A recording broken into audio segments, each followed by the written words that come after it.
dutiful address from this House.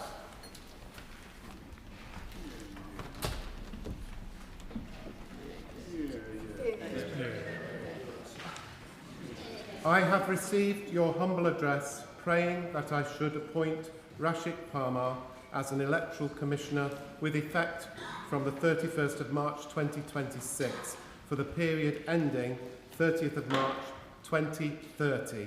I will comply with your request. Thank you.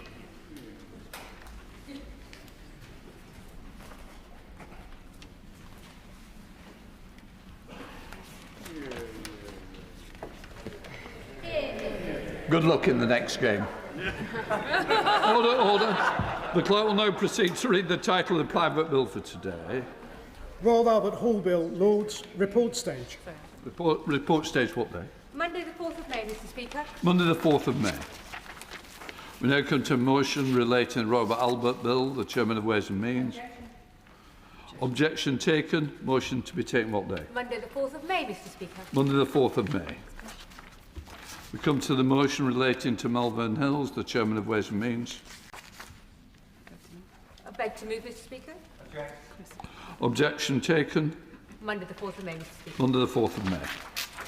Motion relating to Cheltenham Borough Council. Brackets Markets Bill. Chairman of Ways and Means. Beg to move, Mr Speaker. No objection taken. The question is as on the order paper. As many of that have been, say aye. Aye. The contrary, no, I think the ayes have it. The ayes have it.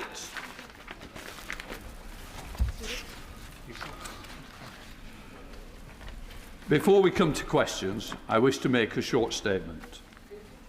Numerous honourable and right honourable members from across the House have written to ask me to give precedence to a matter as an issue of privilege. One of those letters is from the Leader of the Opposition. The matter concerns the Prime Minister's answers to the House about the process for the appointment of Peter Mandelson and related issues.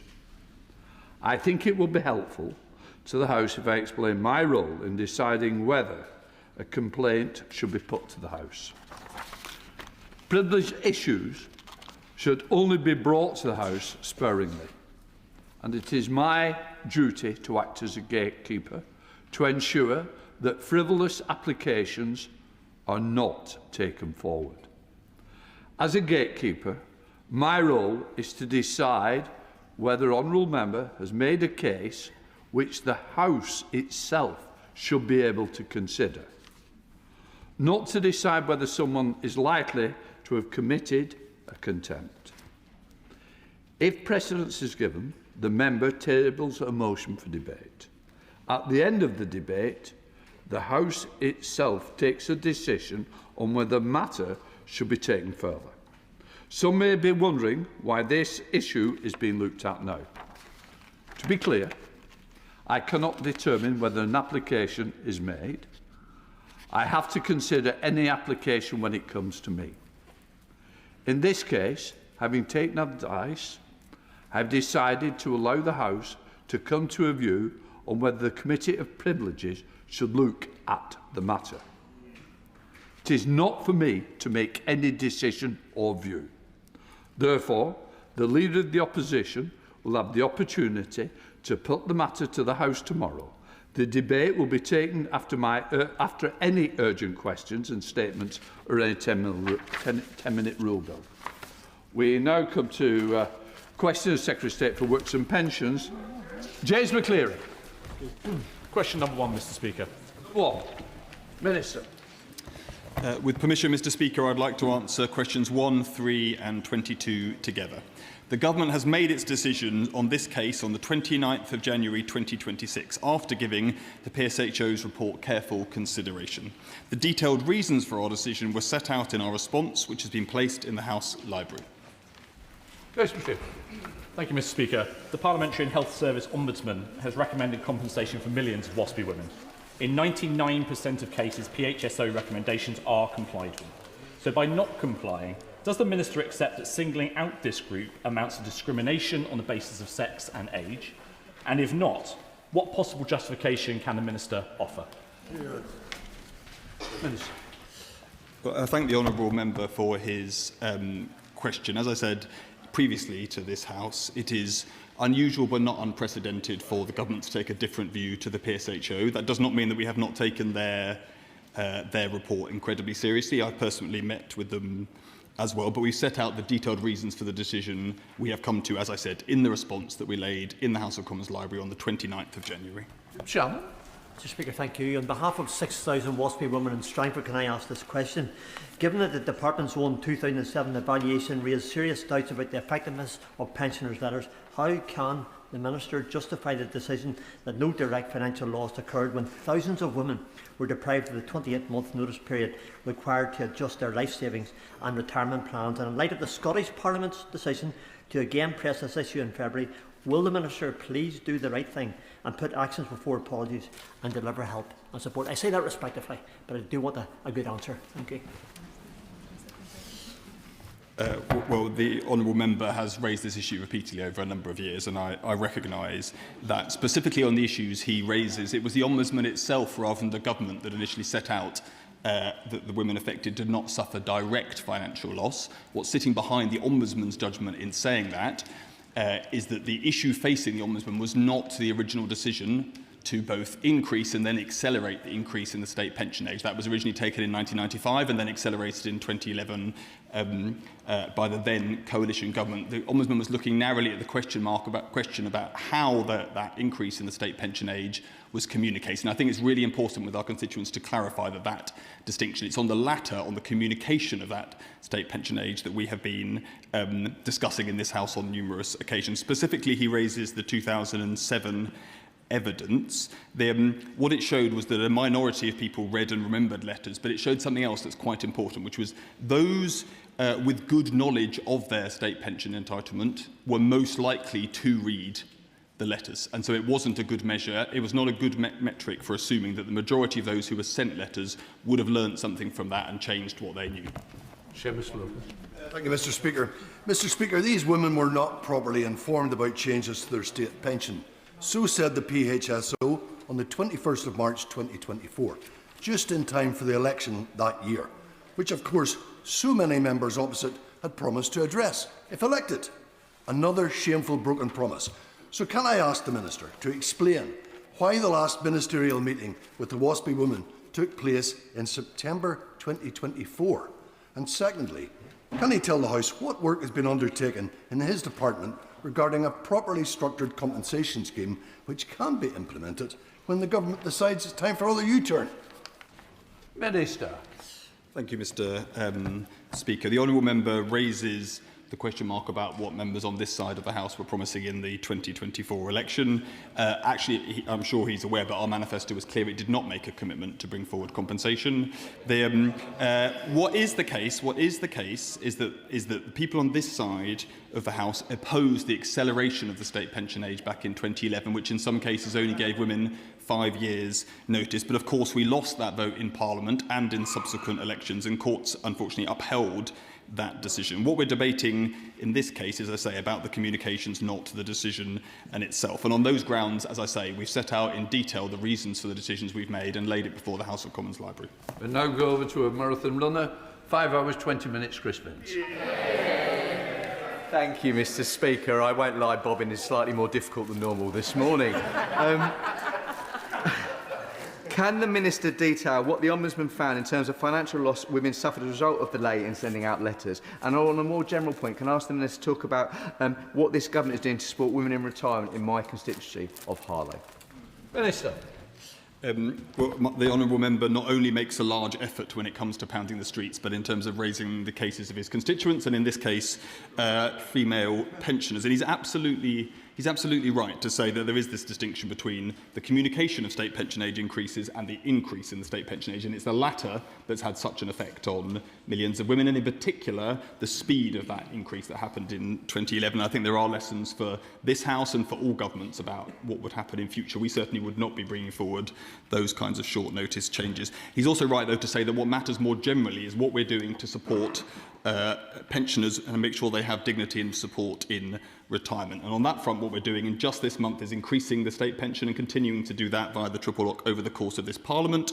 That is set to see an increase of up to £2,100, but also making sure that £26 billion of investment is going into our NHS, bringing down waiting lists month on month, because this government came into office with 1 in 5 of those aged over 75 on NHS waiting lists, and we cannot allow that to continue. Mark Garnier, Shadow Minister. Thank you very much, Mr Speaker. And in opposition, Mr Speaker, the Prime Minister promised compensation for WASPy women. But when faced with the economic reality of the costs, he and the Secretary of State chose common sense over ideology. In the spirit of that pragmatism, can I ask that the Pensions Minister also takes a sensible, thoughtful approach to mandation powers in the pension schemes bills and remove clause 40 altogether?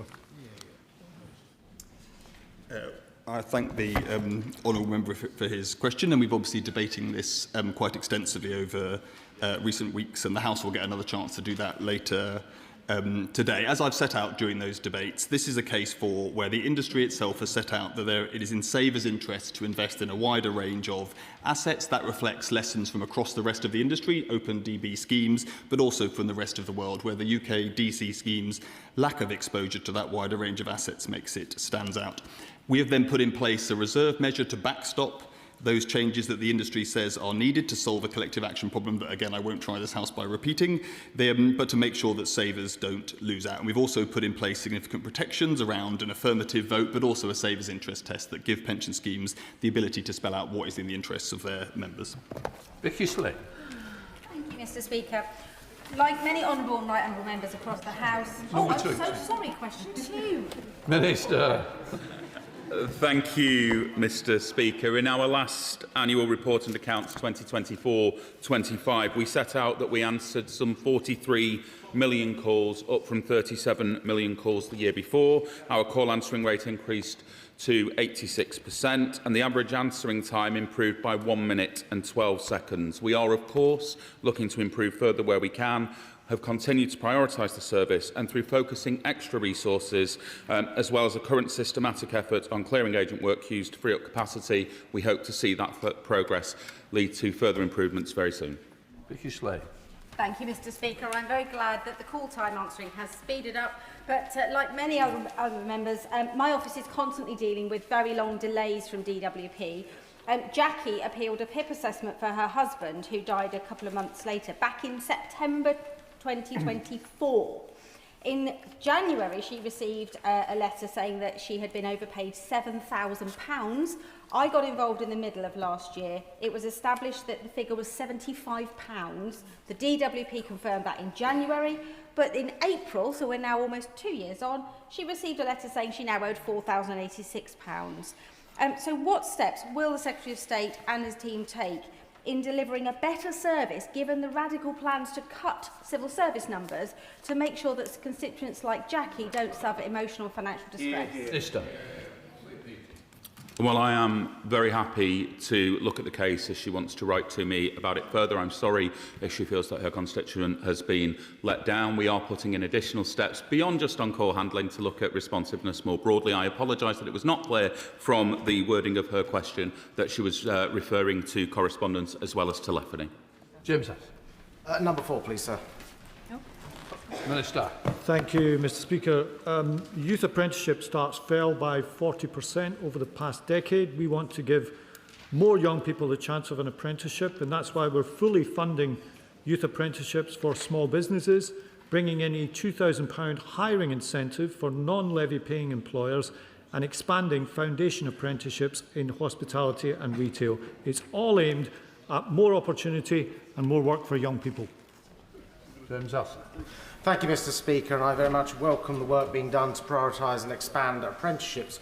But too often the image of apprenticeships is dated and not the modern situation not fully understood. My local university's work tells me that there's good work being done in the private schools and the grammar schools on promoting apprenticeships, but that's not always reflected across the wider state sector. Could the government look how we might tackle this, working with apprenticeship bodies, industry organisations and the unions, to make sure modern apprenticeships are fully known and the opportunities they provide fully understood?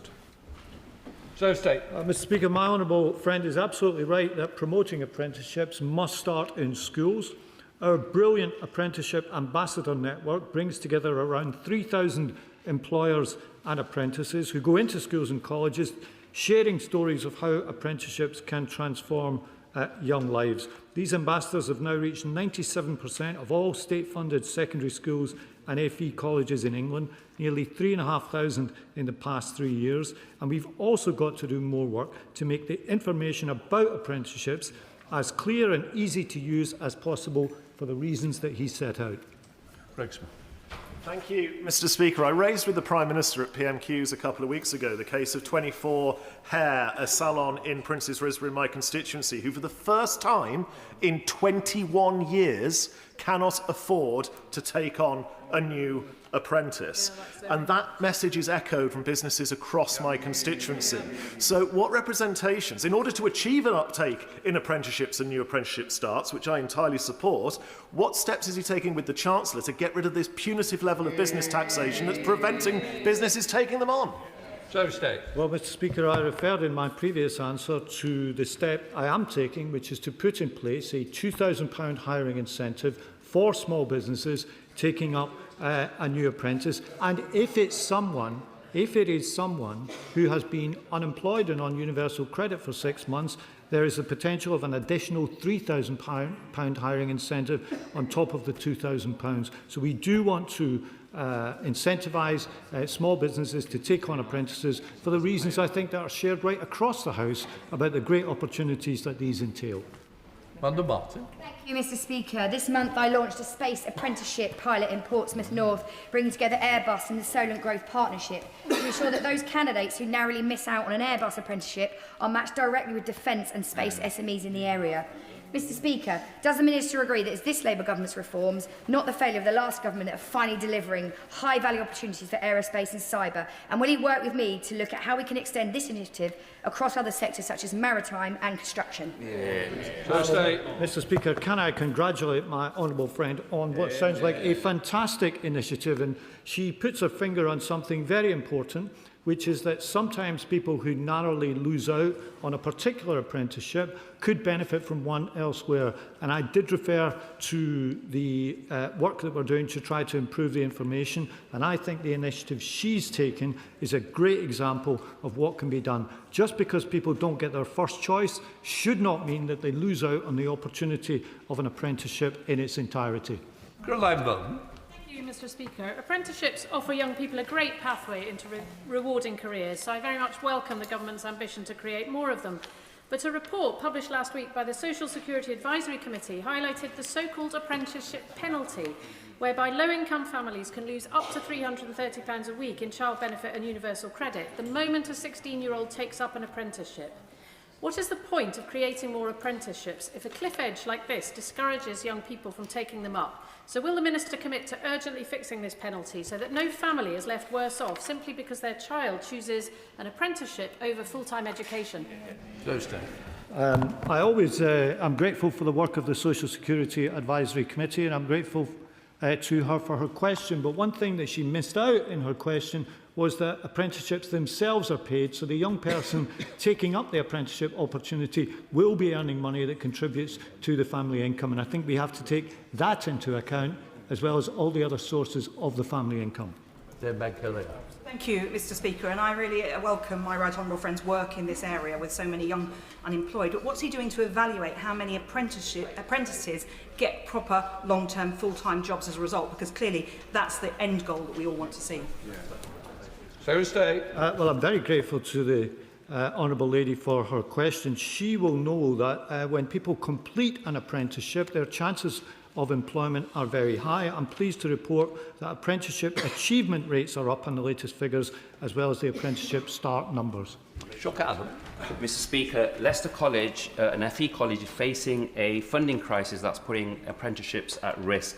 The government has a noble commitment of building 1.5 million homes and training 60,000 construction workers, but right now young people wanting construction apprenticeships are being turned away. No bricklayers, no electricians, no plumbers, no homes. In Leicester, NEET rates are nearly 6%, 5 times higher than the country average. We have the employers, we have the demand, but without proper funding, Minister, we cannot deliver the skilled workforce this country desperately needs. So can I ask, Minister, what commitment in real-term funding that he will commit to ensure that young people have opportunity to access skills via the apprenticeship scheme? Well, I'm grateful to him for his question, and we are always listening to representations asking for more funding for many good causes. I would say to him on the issue of construction, there was a specific construction sector skills package announced last year aimed precisely at training the bricklayers, the electricians and the plumbers that we need to meet our construction targets, not only in housing but in the many investment projects that are being supported by this government around the country.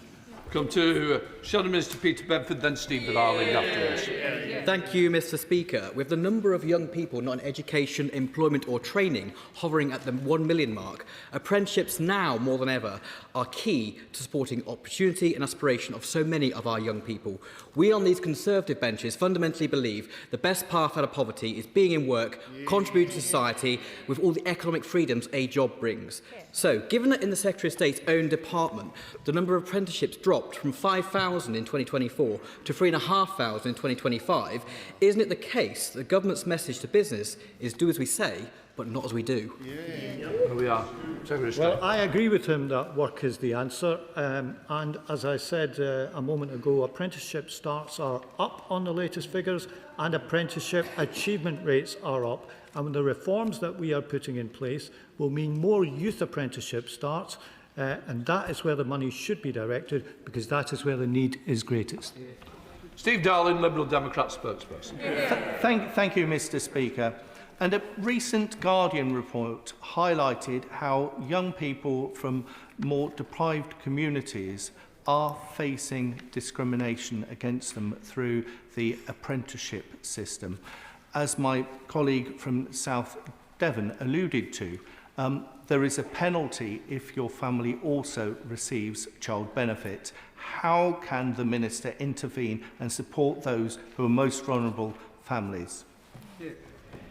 Well, Mr. Speaker, as I said, it's really important to remember that apprenticeships themselves are paid and that the people undergoing them get a wage. And when we're considering the overall economic impact on a family's income, we have to take that into account. And frankly, if he pushes me and asks me whether it's better for that income to come from benefit or the constructive work of an apprenticeship, I know which one I would pick. Question number 5, Mr. Speaker. Minister. Thank you, Mr. Speaker. The CMS published several metrics regarding how quickly they respond to parents. In the quarter ending September 2025, on average, 96% of applications were cleared within 12 weeks and 83% of changes of circumstances were cleared within 28 days, which are targets for the CMS set by the department.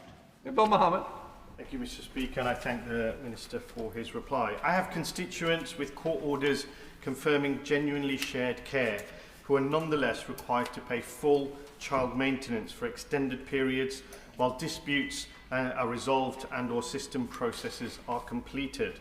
So how does the department ensure that evidence of shared care is applied consistently, fairly and speedily by the CMS, and what support is available to constituents who face continued financial liability and hardship while they wait for delays in CMS decisions or tribunal outcomes to be resolved?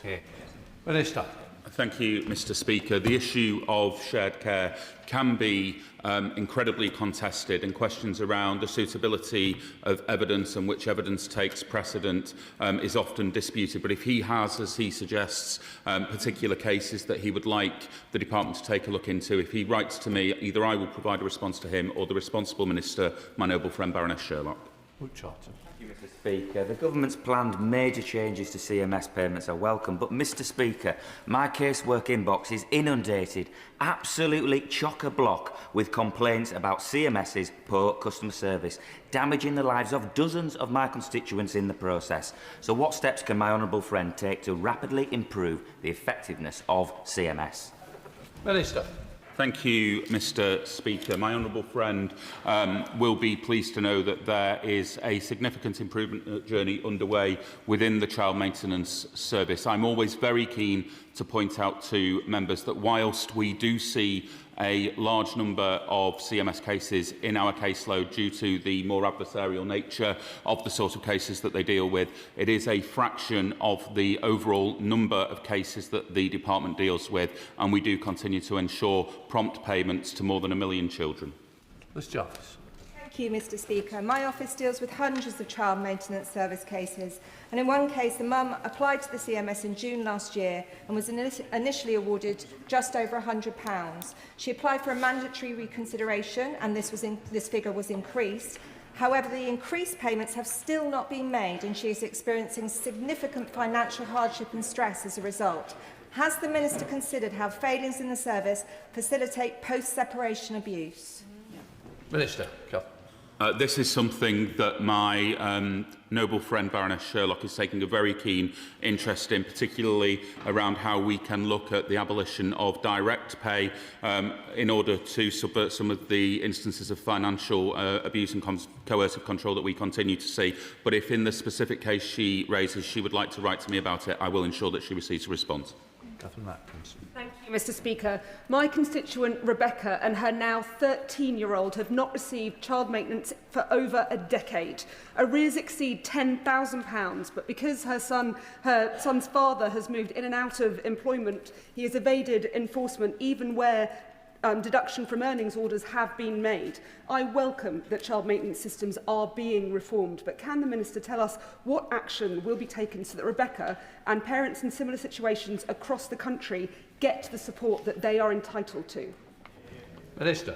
Can I thank my honourable friend for her question? I know that she has been representing Rebecca for some time in seeking a resolution to this case. What I would say to her is that there are a range of changes that we are seeking to bring forward when parliamentary time allows, but clearly there is further work to do to ensure that enforcement processes are also strengthened. I know that Baroness Sherlock would be happy to discuss that with her if she feels that that would be appropriate, and would be happy to facilitate such a meeting. Minister Rebecca Smith.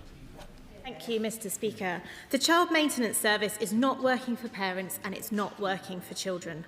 My own casework shows the majority of those getting in touch about the CMS believe it to be ineffective with systemic issues in communication, timeliness and case handling. My constituents are not alone. The independent case examiner received 1,827 complaints about the CMS in 2024-25, up from 1,519 in 2023-24. In November 2024, the charity Gingerbread published a report, Fix the CMS. In October 2025, the House of Lords Public Services Committee report recommended a range of changes to do the same.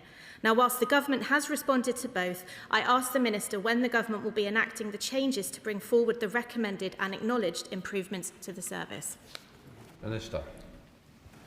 As I said in a previous response, Mr Speaker, we will bring this forward when parliamentary time allows, and my noble friend Baroness Sherlock is also considering a calculation review as well. There are a range of issues that need to be looked at and resolved with the child maintenance service to ensure that the children that are in the middle of this get the support that they are entitled to. Sarah Olney.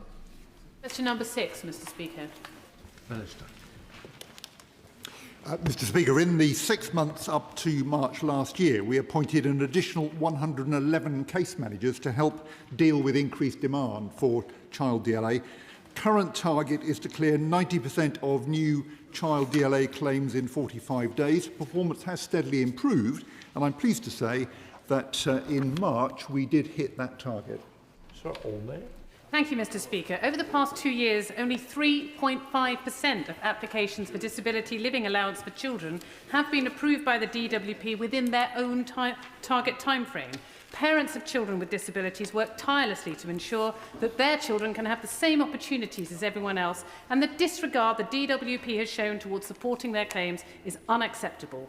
One of my constituents has experienced these lengthy delays firsthand, and an administrative error meant she didn't even receive her first payment award. So can the Minister tell us, will he commit to urgent action to ensure that the DWP's pathetic processing time for children's DLA applications does not continue? As I said to the honourable member, we did hit the 90% target for last month, and that reflects a steady improvement over the last few months. We are also introducing a new online evidence portal to improve evidence gathering, particularly from schools and people in education professions. And I think that will also reduce delays, and we plan to roll that out fully in the autumn. So we're on the case and making significant improvements.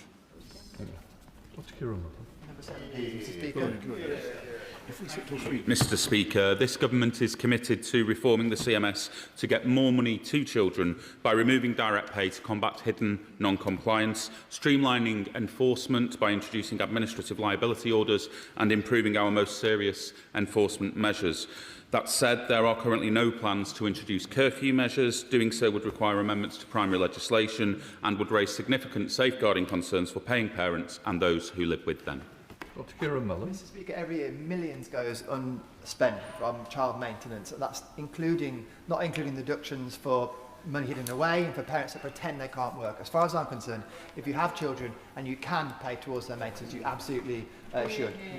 The enforcement is not working because actually the government treats it like an unpaid utility bill rather than a moral obligation that people have towards their parents. I'd like the Minister to revisit his suggestion that he needs primary legislation to use curfew orders. That's not my understanding. And if all the other things aren't working, why should someone who doesn't pay for their own children be able to go out on a lash on a Friday and Saturday night and the government can stop that from happening? I will handle that question with care, Mr Speaker, but what I would say to the honourable member, who I know has been consistent on this for a very long time, is that there are a range of very serious enforcement powers already available to the Department: disqualification from driving, removal of a passport, taking control of people's goods, even commitment to prison in some cases. And there is, I have to say, very serious safeguarding concerns that can arise as a result of the use of curfew orders. There was one very tragic case recently where one individual subject to a curfew order murdered members of his family. But on the specific question that he asks around whether it does require primary legislation, I will follow up with him in writing to confirm that or otherwise. Franklin. Question number 8, Mr Speaker. Minister.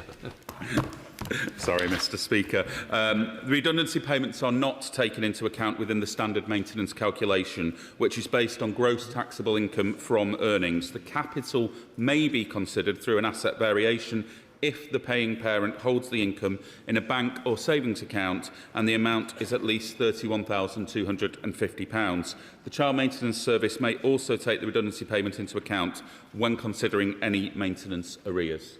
Franklin. Thank you, Mr Speaker, and I thank the Minister for his answer and previous answers on the CMS. And I just really want to say before I start that I hear the government saying that they will, when time allows, but it really is important for the families who have suffered for too many years. My Guildford constituent, for example, has successfully appealed at tribunal with both the judge and the Child Maintenance Service agreeing that parents' declared income did not reflect their true earnings and arrears were awarded. Yet after receiving substantial redundancy payment, despite holding significant assets, including property, substantial pension investments, no maintenance is being paid and enforcement has not taken place.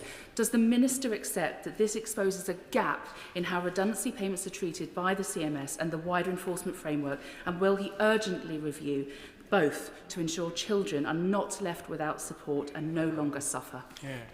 Minister.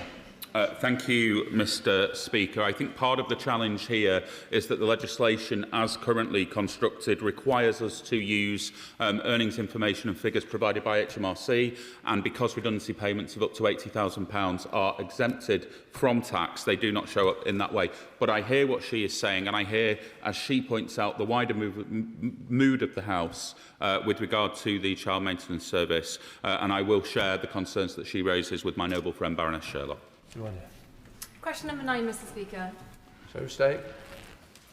Thank you, Mr Speaker. I believe my honourable friend will welcome the changes the government has made to statutory sick pay, which came into force earlier this month. These mean that for the first time ever, we have removed the lower earnings limit for statutory sick pay, as well as the waiting period, so people can access sick pay as soon as they need it. These changes will mean that up to 1.3 million more people will be covered, helping the low-paid and those who work for more than one employer in particular. Thank you, Mr Speaker. Speaker, I am indeed very proud of this Labour Government's historic Employment Rights Act, which from this month means that workers will get statutory sick pay from the first day they are ill, rather than having to wait to the fourth. Too many people in Reading, I know, are working through their illnesses, even those working in health and care settings.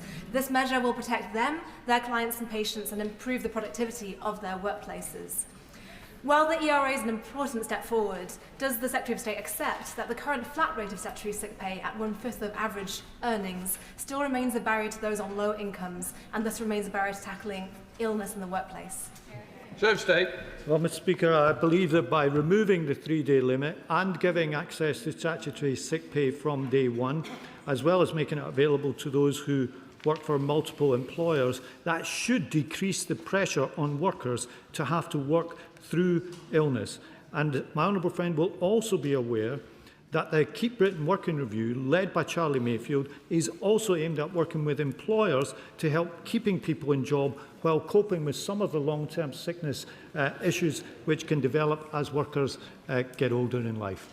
Ben Cole. Mr Speaker, interesting. Oh, no. Question 10, Mr Speaker. Minister.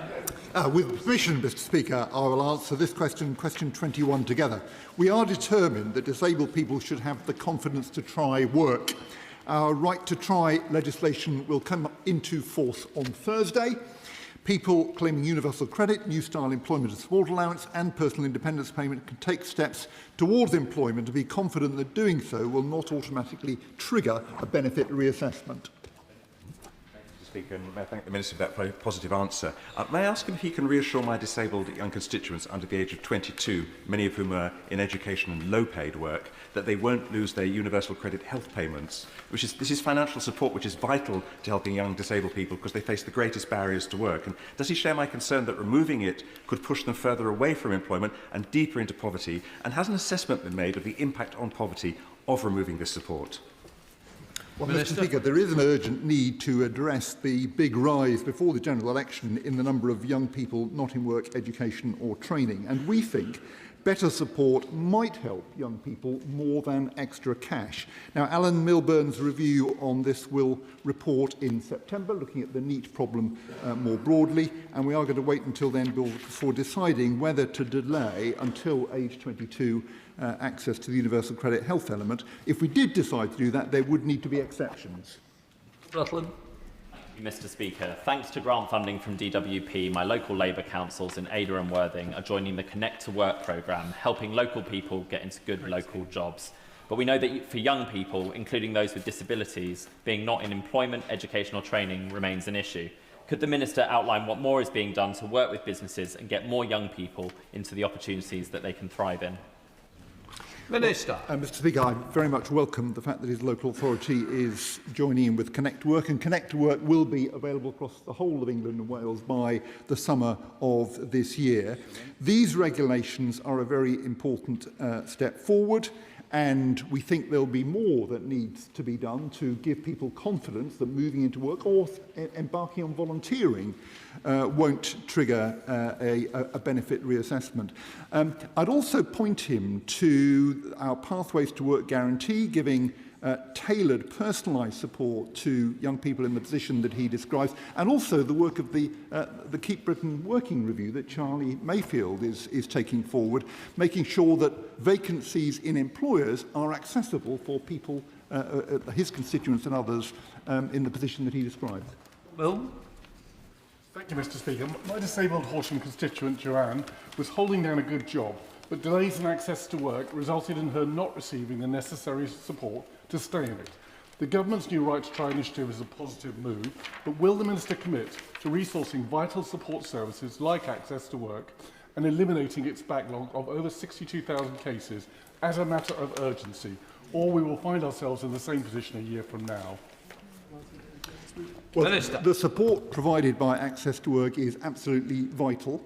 There's been a big surge in demand for access to work over the last few years, and that has led to some significant delays. And I'm very sorry to hear that his constituent has been affected in the way that he's described. We said last year we wanted to reform access to work. That reform is much needed, I think, given the greatly increased demand. We're working on proposals, and as soon as we're able to put them before the House, we will be doing so.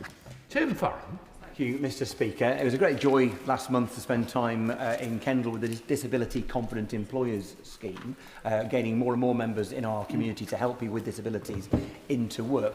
Around 20% of the workforce lives with people with working age, working age live with a disability. Many work, many more would wish to. So what is the Minister doing to support disability confident employers to make it easier for them to employ people with disabilities and support those with disabilities into the workforce? Well, I would point him also to the work that Sir Charlie Mayfield is leading, the Keep Britain Working Review, which is addressing exactly the issue that he's rightly raising. We are also looking at reforming Disability Confident. I think Disability Confident has got huge potential. There's, I think, 19,000 employers signed up. There's a lot of enthusiasm on the part of employers there. What we want to do is to make sure that those who sign up to the scheme then progress up the levels of the scheme so that Disability Confident makes a really significant difference, and I'm very hopeful that it will. Andrew Snow. Question number 11, please, Mr. Speaker. Secretary of State. Thank you, Mr. Speaker. The latest unemployment figures published last week show a fall to 4.9% in February, which I'm sure will be welcomed by the whole House. And along with growth figures of 0.5% earlier this year, it is more evidence that the economy was heading in the right direction at the beginning of the year. But, Mr. Speaker, I have to warn the House that external effects caused by the war in Iran and the rise in energy prices may affect jobs as well as prices in the coming months. Andrew Snow.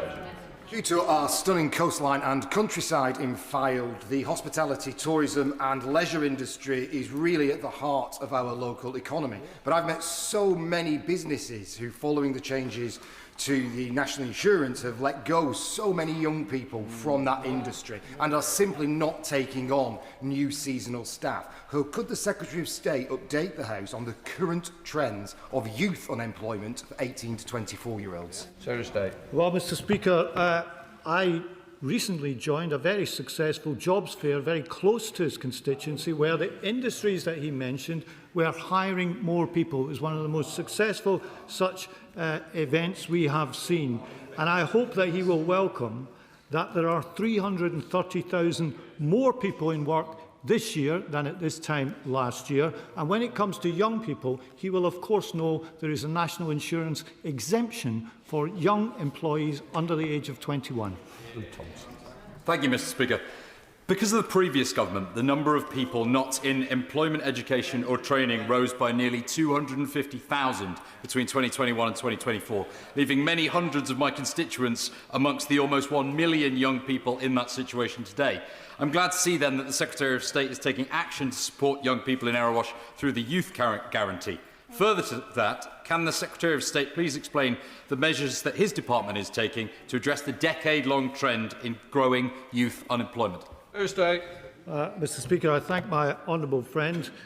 He will know that the number of young people not in education, employment or training rose by about 250,000 in the last 3 years of the party opposite's time in power.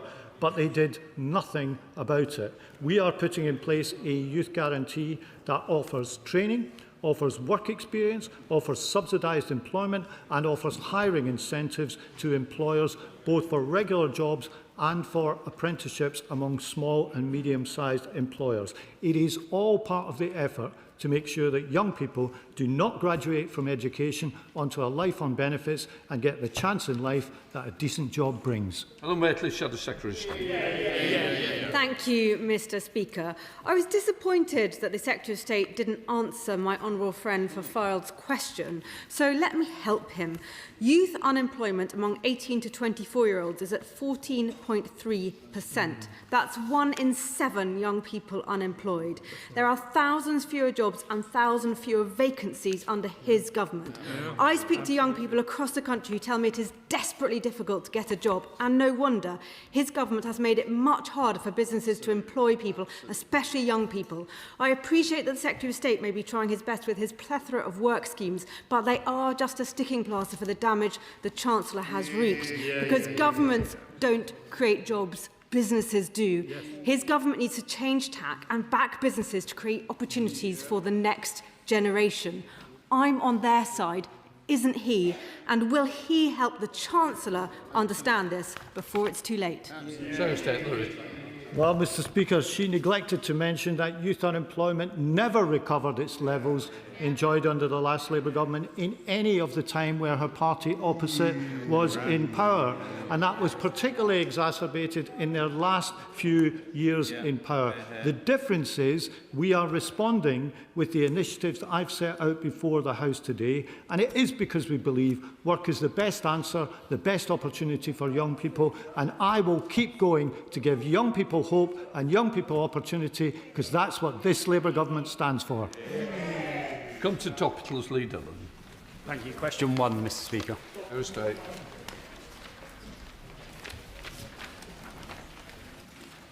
Mr. Speaker, since we had the last session of DWP questions, I have updated the House on the expansion of our youth employment offer. I've been to an excellent jobs fair in Glasgow. I've said that the latest unemployment figures show a fall. And, Mr. Speaker, last week I went back to university. It was the McDonald's Hamburger University. My Big Mac was not perfect, but I welcome McDonald's as the latest employer to support our youth guarantee. My honourable friend has said that the right to try regulations have come into force, and as we've mentioned, we also have the changes on statutory sick pay, which significantly expand coverage and make it available from the first day of employment. Thank you, Mr. Speaker. I worked at McDonald's through my GCSEs, A-levels and university, so it's a good employer for those studying. Mr. Speaker, Newbury Soup Kitchen is a local charity that's supporting a constituent of mine, spending many hours on the phone to Universal Credit. The staff at UC have said or don't consistently accept the authority to discuss. They demanded an in-person meeting despite the resident being wheelchair dependent, and then they offered a Teams meeting only for the resident to then find out that Berkshire doesn't offer Teams meetings. Will the Minister meet me to discuss this case and the process failures? Mr. Speaker, I'm happy to say that I will make sure he gets a meeting with a minister from the department to discuss his constituent's case. Thank you, Mr. Speaker. The cities of London and Westminster has more jobs in it than people, and certainly many more than young people. For too long, though, some of the young people in the very centre of London haven't had the chances that they should. I welcome this government's youth guarantee. Can the Minister tell me how the government will be working for the youth guarantee to work with institutions like Westminster City Council, Corporation of London, Sir Keir 2000, the Abbey Centre, in order to really deliver on this promise? Well, Mr. Speaker, I agree with my honourable friend. She's right to say that we need everyone to be involved in this, not just central government. So I would like local authorities, businesses, all of us to see this Youth Opportunity Challenge as a national endeavour worthy of all our support. I'm very happy to work with her local authority to try to make this as successful as possible. And the Waitley Shadow Secretary of State. Thank you, Mr. Speaker. We cannot defend Britain with an ever-expanding welfare budget. That's the view of the author of the government's Strategic Defence Review, Labour peer, former Labour Defence Secretary, and former Secretary General of NATO, Lord Robertson. Can I ask the Secretary of State which will he choose, defending the country or paying people not to work? Mr. Speaker, under the party opposite, they failed to reform welfare and they failed to back our defence forces. They left the armed forces at the smallest size since Napoleonic times, and they say it is a choice. The truth is they did neither of these things. We are doing both. We are increasing defence spending to 2.5% of GDP, something they never achieved despite inheriting that level from us when they took office. And we're reforming welfare by putting work and opportunity at the heart of everything we do. Let's just put some facts on the table, because it's time for the government to confront the hard choices. We're spending less than 2.5% of GDP on defence, but 5.3% on welfare. 6 million people of working age are living on benefits. Under his government, over 1 million more people have gone on to universal credit, hundreds of thousands have gone on to sickness benefits, and they're choosing to spend even more by scrapping the two-child cap. We cannot go on like this. When will he and the current Prime Minister come forwards with a plan to bring the welfare bill down? Or is it, like Sir Ollie Robbins, another topic where his judgment and the Prime Minister's differ? Mr. Speaker, she said she wanted some facts. Well, let me give her some facts. The Tories inherited spending on defence at 2.5% of GDP. They left office with it lower. They left the army at its smallest in 2 centuries. They cut the number of frigates and destroyers by 25%. It is the Labour government which is increasing expenditure in defence. It is the Labour government that's reforming welfare, including the changes in universal credit this month and the youth employment initiatives which we have talked about throughout this session. Thank you, Mr. Speaker. The Shadow Secretary of State has recently claimed that the government could save £2 billion or getting on for from the welfare bill by bringing in face-to-face assessments. Now, I find this ironic because they were the ones, when they were in government, who reduced face-to-face assessments to almost zero. Can my right honourable friend therefore set out what steps he's taken to clear up the mess that they left behind? I thank my honourable friend for a very good question. The truth is that, here's another fact you may not welcome, before the pandemic, face-to-face interviews were the norm. After that, the numbers collapsed. Not only that, though, the previous government signed off a new set of long-term contracts allowing most of the assessors to work from home just a year before the general election. We are now increasing face-to-face interviews to provide a proper balance in the functional assessment process in the benefit system. Steve Darling, Liberal Democrat spokesperson. Thank you, Mr. Speaker. The Department of Work and Pensions are currently reviewing over 200,000 cases of overpayments for carers. Some of them have accrued more than up to £20,000, not of their own making. In light of this, will the Secretary of State stop applying carers' penalties until they've completed this review? Minister. Well, Mr. Speaker, we are, as he's rightly said, we've started now reviewing those 200,000 cases. We anticipate that there'll probably be 25,000 people amongst the 200,000 who have debts cancelled or possibly be refunded. If carers' allowance has been overpaid and shouldn't have been, then we will, of course, need to recover the money. But the problem has been the guidance in the department, the previous government's guidance, was wrong. We've now corrected that, so I'm hopeful that that particular kind of mistake won't occur again in the future. Morning, Mr. Speaker. Good morning, Challenger. Thank you, Mr. Speaker. Now, at the previous DWP oral questions, I raised concerns that youth unemployment in my constituency of Bridlington and Wolds is up 15% since the last election, and I received something of a dismissive response. Well, 2 months later, that figure is now an astonishing 28% increase in young people out of work. So will the Secretary of State finally concede that it's his government's policies that are the cause of this? Mr. Speaker, it is the policies I'm advocating that are creating opportunity for young people through offering employers hiring incentives, through promoting youth apprenticeship starts and through the other initiatives that we've set out. And we do this because we agree that work is the best answer for young people, and I want to do everything I can to make sure they have the maximum chance to get work. Steve Young. Thank you, Mr. Speaker. In Mansfield, our youth hub is already bringing together Job Centre Plus and local partners to support young people into employment. I wonder if the Secretary of State can set out how the government is strengthening youth hubs around the country to ensure that every young person has access to high-quality, personalised support. I'm grateful to my honourable friend. Youth hubs are another part of the effort, and the advantage that they have is we can get the help that the Job Centre can give out of the Job Centre and where young people are in the community.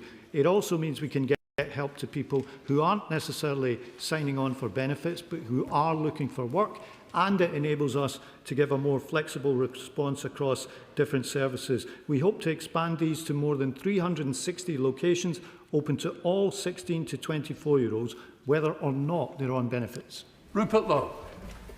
Thank you, Mr. Speaker. A staggering £10.1 billion of the £61.2 billion spent on universal credit in 2024 was gifted to foreign nationals. Does the Minister agree the solution is really quite straightforward? Ban all foreigners from claiming any benefits, remove from our country those migrants incapable of financially supporting themselves, and hand that money back to tax-paying British men and women who are actually keeping our economy running. Minister. Thank you, Mr. Speaker. Well, not only do I fundamentally disagree with the perspective of the honourable gentleman on people who have been here for years, made a contribution, paid their taxes and then require some help back from a state that they have paid into sometimes for decades. But not only that, the figure that he uses is a complete conflation, a significant overestimation, and shows his ignorance if he does not understand that it is impossible to suggest that that money has all been paid directly to foreign nationals, because the figure that he uses is drawn from the total number of households with a foreign national in, and many of the individual claimants could in fact be British or Irish citizens. Thank you, Mr. Speaker. The TIMS review is supposed to be shaped by disabled people and disabled groups, but I'm hearing constantly that this is not the case, that they're feeling sidelined. So can the Minister explain how true co-production will take place, and this is not just a tick-boxing exercise, and how the regions and diverse groups will be represented? Minister. Well, Mr. Speaker, I can certainly reassure my honourable friend this is genuine co-production that we're doing. Two co-chairs, Sharon Brennan and Dr Clinton Farquharson, were appointed last October. The three of us have recruited a steering group of 12, almost entirely disabled people. Our fifth full-day steering group meeting was in Manchester last Thursday. We've issued a call for evidence, which is open until 28th of May. We've had over 10,000 responses so far. I hope we'll receive many more. And that's just step one in a programme of wider engagement. This is genuine co-production that's going to deliver. Dr Rothsell. Thank you, Mr. Speaker. We've already heard about the NEET crisis, with nearly 1 million young people being denied the opportunity to develop their potential through education, employment or training. And the problem is even more acute in rural areas like the South Cotswolds, where we have additional challenges of poor public transport, limited careers advice and fewer apprenticeships, making it harder for young people to get into work or training.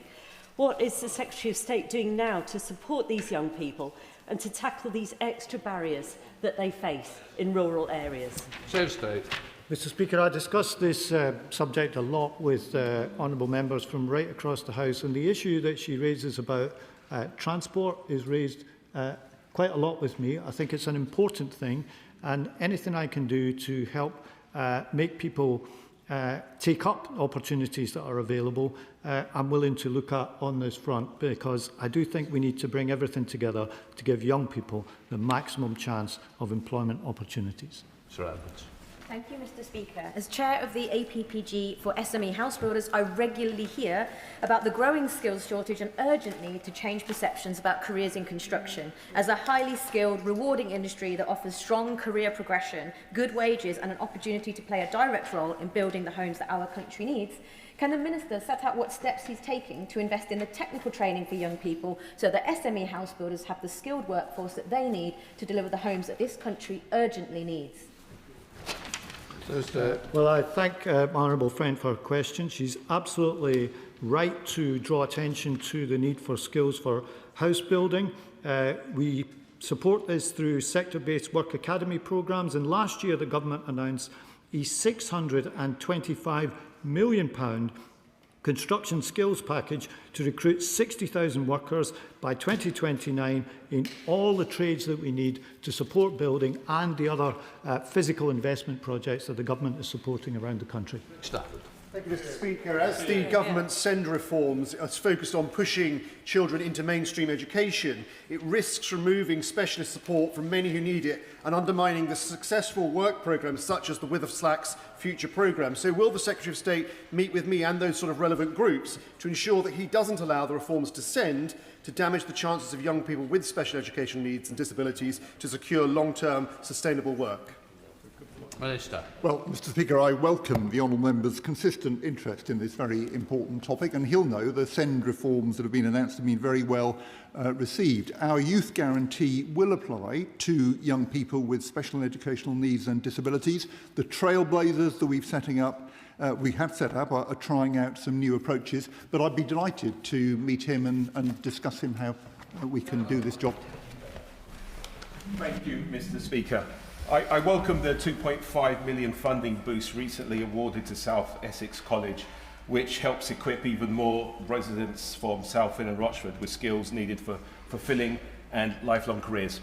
However, following conversations with Louisa Strachan, founder of Southend Song School, on their desire to see greater support for creative apprenticeships, can the Minister outline the steps his department is taking to support young people into the creative and music industries? Well, can I thank my honourable friend and sing a song of praise to Southend Song School. He's absolutely right to draw attention to the importance of the creative industries. Our creative industries sector plan provides £380 million of targeted investment, and as part of the work on the Youth Guarantee, I was pleased to meet the film and TV industries in January of this year at Pinewood Studios to talk more about the opportunities they offer young people in our fantastic creative industries sector. Tom Golden. Thank you, Mr. Speaker. Depending where you live in England, you can face a postcode lottery on the time that you can use your disabled bus pass. So I was wondering if the Secretary of State or Minister might be able to outline what steps and conversations they've been having with colleagues at DFT and Treasury about removing the unfair time restrictions disabled people face on their bus pass use. Well, Mr. Speaker, I meet regularly with the lead ministers on disability from all government departments, including the Department for Transport, and I know my colleague there is particularly interested in accessibility to transport for disabled people. I'll be very happy to pick up with my honourable friend the particular point that the honourable gentleman raises. To the Select Committee, Debbie Abrahams. Mr. Speaker. Today's Health Foundation report is showing that we have a declining healthy life expectancy is a real worry, but as Professor Sir Michael Marmot showed, it is no surprise really after 14 years of austerity and the impact on our public services. But obviously the knock-on is a potential significant impact on DWP spending. So I wondered what conversations the Secretary of State has had, my right honourable friend has had with the Health Secretary, and if this is being considered in relation to the TIMS review as well. Minister. Well, can I thank the Chair of the Select Committee for her question. I know that she cares deeply about health inequalities, which, being honest with the House, are deep-seated and long-term in the country. And as in many areas of our work, I do believe that constructive, productive employment is a big part of the answer to tackling inequality and prosperity issues right around the country. And a best checked. Mr. Speaker. I'm currently dealing with a case in my constituency with an individual who's paid out £23,000 during a dispute over being the parent of a child. With regards to that, he wasn't on the birth certificate. The mother refused to take a DNA test, and he's, after 3 court hearings in the family court, is ruled in his favour. Would the Minister meet with me to discuss how we can get my constituent reimbursed his £23,000? I'm sure you can appreciate that it is an incredible amount of money to pay for a child that isn't yours. Minister. Yes, I will, Mr. Speaker. Katrina Murray. Thank you, Mr. Speaker. Briggs and Masco in my constituency invests heavily in apprenticeships for the next generation of mastic asphalt tradespeople. According to them, there are 11 people who are fully qualified in this area in Scotland, and the only route to training is through accessing training programmes in England. The only training provider in Scotland stopped accepting apprentices from Scotland last September. Will the Minister agree to meet with me to see if we can find a way to enable an employer who wants to employ apprentices who want to do this training and a shortage profession, so who need the work? Well, Mr Speaker, can I thank my honourable friend for being such a formidable champion of her constituency and opportunity within her constituency. I'm very happy to talk to her further about this issue, but I would say skills and apprenticeships are devolved in Scotland, and the Scottish Government has had a record financial settlement, record since devolution began, and I would hope that opportunity for young people should be part of its agenda. Adam Dance. Mr Speaker, my office has been waiting for replies from DWP on cases for over 6 months. Citizens Advice reached out because they have not been getting replies either. Can the Minister commit to getting us responses this week, and will he commit to greater resourcing to responding to members, particularly on universal credits? Well, Mr Speaker, I know that responding to honourable members' inquiries, either directly or on behalf of their constituents, is very important. This is something I raise with the Department constantly, and if he sends me more detail of the constituents in question, I will make sure that's looked at right away. Ingham. Thank you, Mr Speaker. We welcome in Stafford the announcement that Stafford College is about to become an advanced manufacturing technical hub. But what we do have in Stafford is a gap. There are more skilled jobs needed than people are to fill them. So would the Minister meet with me to discuss the potential for Stafford to have a youth hub as soon as possible? Well, Mr Speaker, I know, because my own constituency is not too far away, that advanced manufacturing is in the DNA of Staffordshire, so I warmly welcome what she said about her local college. With regards to a meeting, I'll make sure she gets a meeting with someone from the department.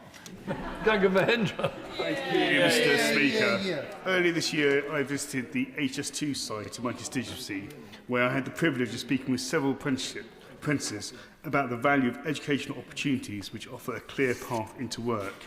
Given that there are nearly 1 million people not in education, employment or training, will the Minister outline what steps the Department is taking to promote apprentice schemes such as this? Well, Mr Speaker, we are promoting apprenticeships for young people in particular with the way that we prioritise the funding within the apprenticeship levy. We put in place we're putting in place hiring incentives of £2,000 for a small business who wants to take on an apprentice. We will fully fund the cost of apprenticeships for under 25s for small and medium-sized businesses, because I agree with him that apprenticeships are a great opportunity for young people, and I want to do what I can to make sure that young people get more chance to avail themselves of those opportunities. Thank you, Mr Speaker. Can the Minister provide an update on the action plan to ensure that lessons are learnt from the way that changes to the state pension age were communicated to women born in the 1950s? Minister. Well, I thank my honourable friend for her question. There absolutely are lessons for us to learn from this experience. Those lessons are about related to the particular case, but they're also related to the general point about adequate notice for any changes to the state pension age. I think that's the most important lesson, and we're absolutely committed to that. Specifically on the action plan, that will be focused on state pension age comms and on complaint handling. We're working closely with the PHSO on that right away, and I hope to be able to publish that action plan in the coming months. But more broadly, we're not waiting for that, we're getting on with action. That's why I'm sure honourable members will have seen the campaign over the last few months, the Check Your State Pension Age campaign, encouraging people to be aware of their own state pension age. Clive Jones. Thank you very much, Mr Speaker. 12 weeks ago I raised 4 cases with the DWP, and I'm still waiting for a response despite chasing. These delays are quite upsetting for my working and constituents. What is the Minister doing to address this backlog, and when can my constituents expect a response? Minister. Thank you, Mr Speaker. We are increasing resources available to handle members' correspondence, but given the delays that the honourable gentleman has outlined, if he wants to write to me with those details, I will look into them urgently for him. Mandelson. Mr Speaker, around half of working age people are undersaving for retirement, which is why I welcome the relaunch of the Pensions Commission last year. Can the Minister provide an update to the House on how the Commission's forthcoming interim report will set out a credible path to raising contribution rates to those who need it most in a sustainable way? Minister. I absolutely welcome my honourable friend's question. He is absolutely right. We have seen progress in the last 15 years, with 23 million employees now saving into a pension, restarting the business of workplace pension savings in the UK. But the job is not done. The job is not done because of the issue he raises about the adequacy of those who are saving, and the job is not done because 45% of working age adults are saving nothing at all. That's why I think it has been a matter of cross-party consensus that we should bring back the Pension Commission to look at this question of adequacy, and I'm pleased to say their interim report will be published in the coming months. Mr. Speaker, when a child is diagnosed with an illness such as cancer, their caring needs start immediately. Such a diagnosis upends any household with appointments, and often families are unable to work. Would the Minister agree to reviewing again the payment of child DLA immediately on diagnosis, as opposed to having to wait 3 months? And would he meet with the Watson family from my constituency who have sadly lived this barrier to support? The honourable member is right. There is a 3-month period after the onset of the incapacity, the impairment. Sometimes I think there's a bit of confusion. People think it's 3 months after the application. It isn't. It's 3 months after the issue arises. And the reason for that is to make sure that it is a long-term incapacity, which the benefit is there to support. But I'd be happy to have a conversation with her to talk further about it. Of course, this is devolved in Northern Ireland, but Northern Ireland conventionally does keep in line with England. Thank you, Mr. Speaker. Last week was Multiple Sclerosis Awareness Week. I recently met my constituent Rob Denham, who discussed with me the issues he's had with claiming PIP in the past, and he compared the experience to being put on trial. Can the Minister assure me and Rob and all those suffering with MS that the review that we're conducting as a government now will not just make the system more effective and efficient, but will also make it fairer and more humane? Minister. Mr. Speaker, yes. I was in a round table recently with someone who has multiple sclerosis, who described to me the process of applying for PIP as re-traumatising, rather like when she was initially diagnosed with MS. The steering group is determined to deliver a better system, and when we report our recommendations to the Secretary of State in the autumn, I'm very much hoping that's what we'll be able to do. In room. Thank you, Mr. Speaker. One of my constituents in North Devon is a Royal Marine veteran who was just awarded over £2,700 in backdated universal credit after DWP failed to disregard his war pension from his monthly income.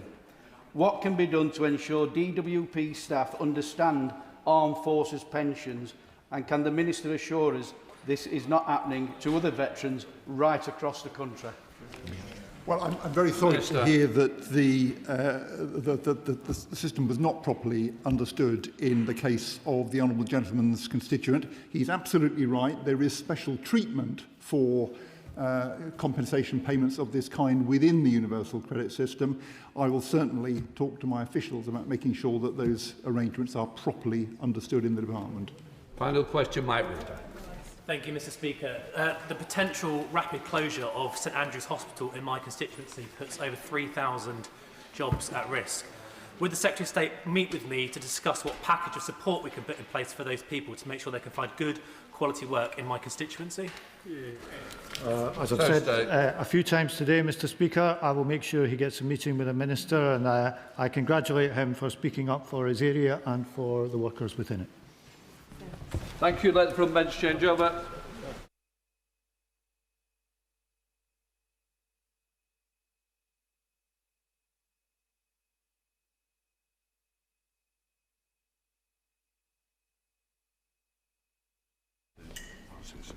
Order. Before we come to the urgent question, I shall remind the House there is an ongoing police investigation on the incident at Dunmurry. Members should avoid making any remarks that might prejudice any future criminal proceedings. I now call Saoirse Eastwood to ask her question. Saoirse Eastwood. Thank you, Mr. Speaker. To ask the Secretary of State for Northern Ireland if he will make a statement on the car bomb attack that happened in Dunmurry Police Station on the 25th of April. Yes. Secretary of State. Mr. Speaker, I'm grateful to the honourable member for her question.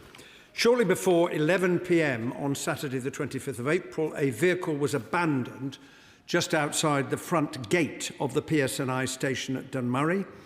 The vehicle had been hijacked in the Twinbrook area of West Belfast a short time before, where a gas cylinder was placed in the boot of the vehicle and the driver was ordered to drive to the police station.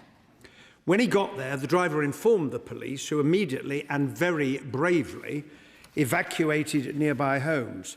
A number of residents, including 2 babies, were being taken to safety when the device exploded. I know that the thoughts of the whole House will be with all those affected, residents who had to leave their homes, the police officers who were helping that evacuation when the device exploded, and the delivery driver who has been through a traumatic experience. It is incredibly fortunate that nobody was killed or injured.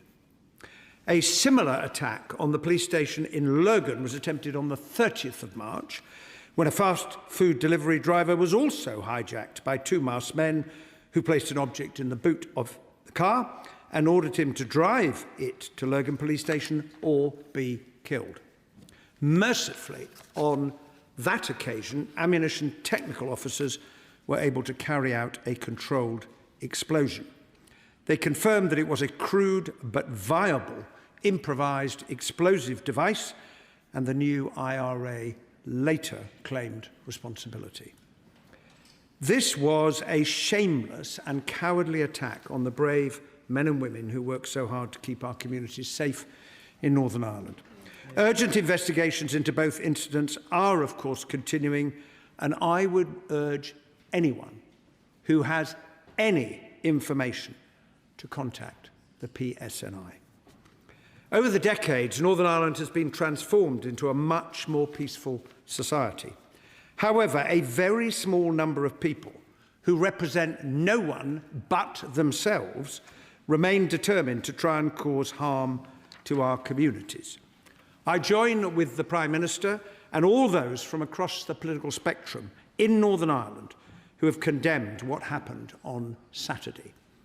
And I know the House will join me in paying tribute to the extraordinary efforts of the Police Service of Northern Ireland, led by John Boucher, and to our security partners. Mr. Speaker, it is their tireless work that keeps our communities safe, and this government will continue to support these efforts as together we seek to bring those responsible for terrorism to account. Eastwood. Thank you, Mr. Speaker. I'm sure the whole House will once again want to join with me in sending a message that terrorism will never succeed, either in the past or in 2026. I too wish to put on record my thanks to the Police Service of Northern Ireland for the work they do every day, keeping communities safe in the face of ongoing threats. And in particular, I want to pay tribute to those police officers who were in Dunmurry Police Station on Saturday evening, helping to evacuate babies as the device detonated. I also wish to pay tribute to the officers at Lurgan Station who were there on the 30th of March when a viable device was driven through the front gates of the station. My thoughts are also with those 2 delivery drivers, one of which was held at gunpoint as their vehicle was hijacked. It is only by the grace of God that we are not dealing with fatalities. The people who commit these acts of terrorism have no support from the decent people of Northern Ireland, not now and not in the past. This is not representative of who we are.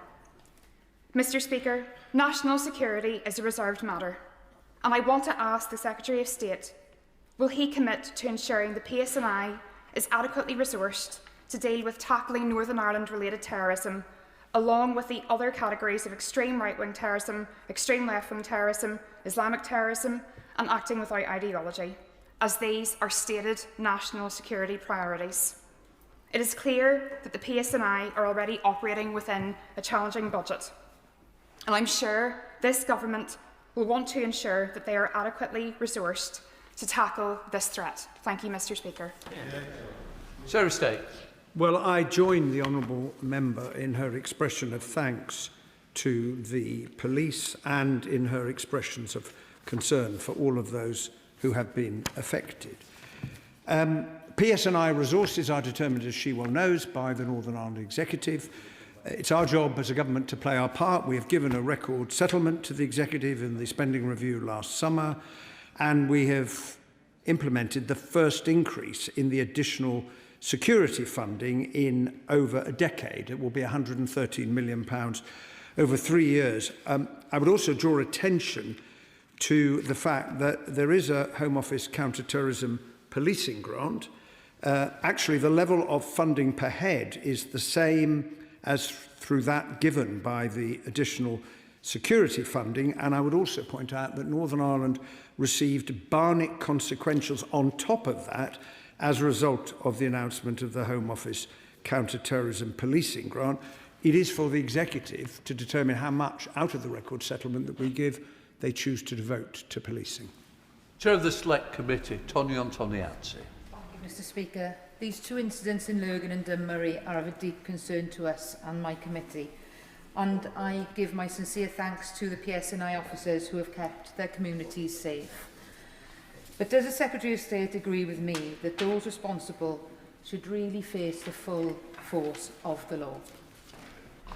Secretary of State.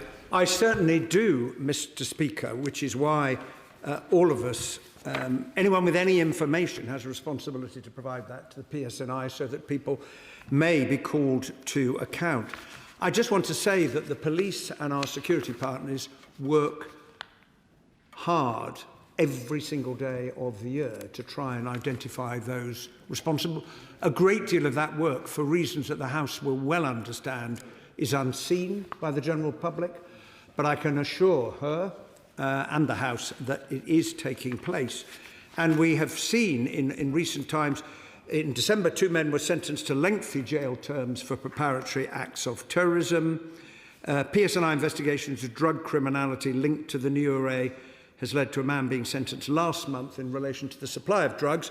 And we have also acted against the new array and 2 individuals associated with the group through the Treasury's counter-terrorism financial sanctions regime, which in effect takes control of the finances of those individuals.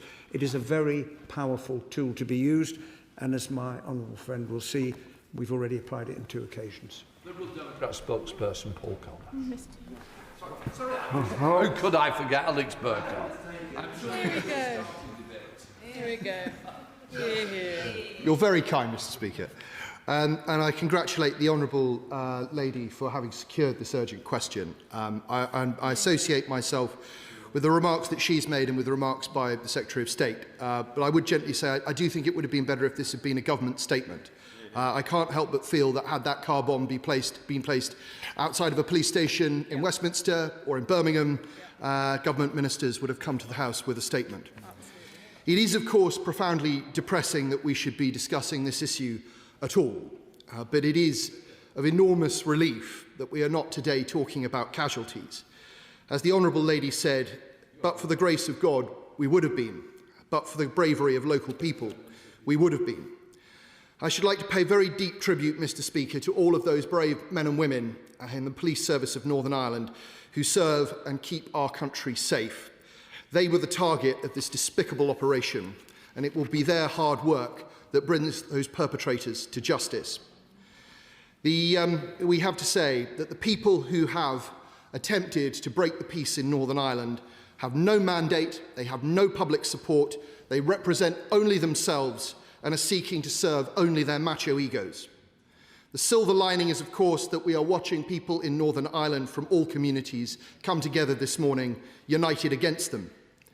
We have come an incredibly long way, but as the Secretary of State, this does appear to be the start of a pattern of new and deeply concerning behaviour, as reflected in what happened in Lurgan last month, but also in the marching of masked paramilitaries in Easter parades. Will he confirm to the House that the PSNI is going after those people who broke the laws that were laid down during the peace process, just as I know they will be going after those who tried to blow up the police station in Dunmurry? The attack on Sunday raises a number of questions to which I hope the Secretary of State can provide answers, because he has responsibility for national security in Northern Ireland. Can the Minister assure the House that the Chief Constable has the resources he needs? I say this because, notwithstanding his remarks about funding, the Troubles Bill is going to put a huge additional financial burden on PSNI. Even if the Chief Constable believes he has the resources he needs today, he will not have them tomorrow. Yeah. Well, I join with the honourable member in his tributes to the police service in Northern Ireland, and I agree with him that the response from all communities in Northern Ireland to this terrible attack is a sign of the new Northern Ireland and shows that, indeed, those responsible have no support at all, but sadly they do have some capacity. And I can assure him that when it comes to the enforcement of the law, as he knows, that is a job for the police service. And then, if criminal offences have been identified, for prosecutors to take decisions. In answering the question from the chair of the Select Committee about recent convictions and steps taken, I hope he will agree with me that that shows that there certainly is capacity within the PSNI to go after people, and of course, if the evidence could be found, to enable a prosecution to take place. On the question of legacy, of course, under the previous government's Legacy Act, which established the Commission, every request for disclosure and information falls to the police service and other partners. That was already the case, regardless of anything that is contained in the legislation that we are currently taking through the House.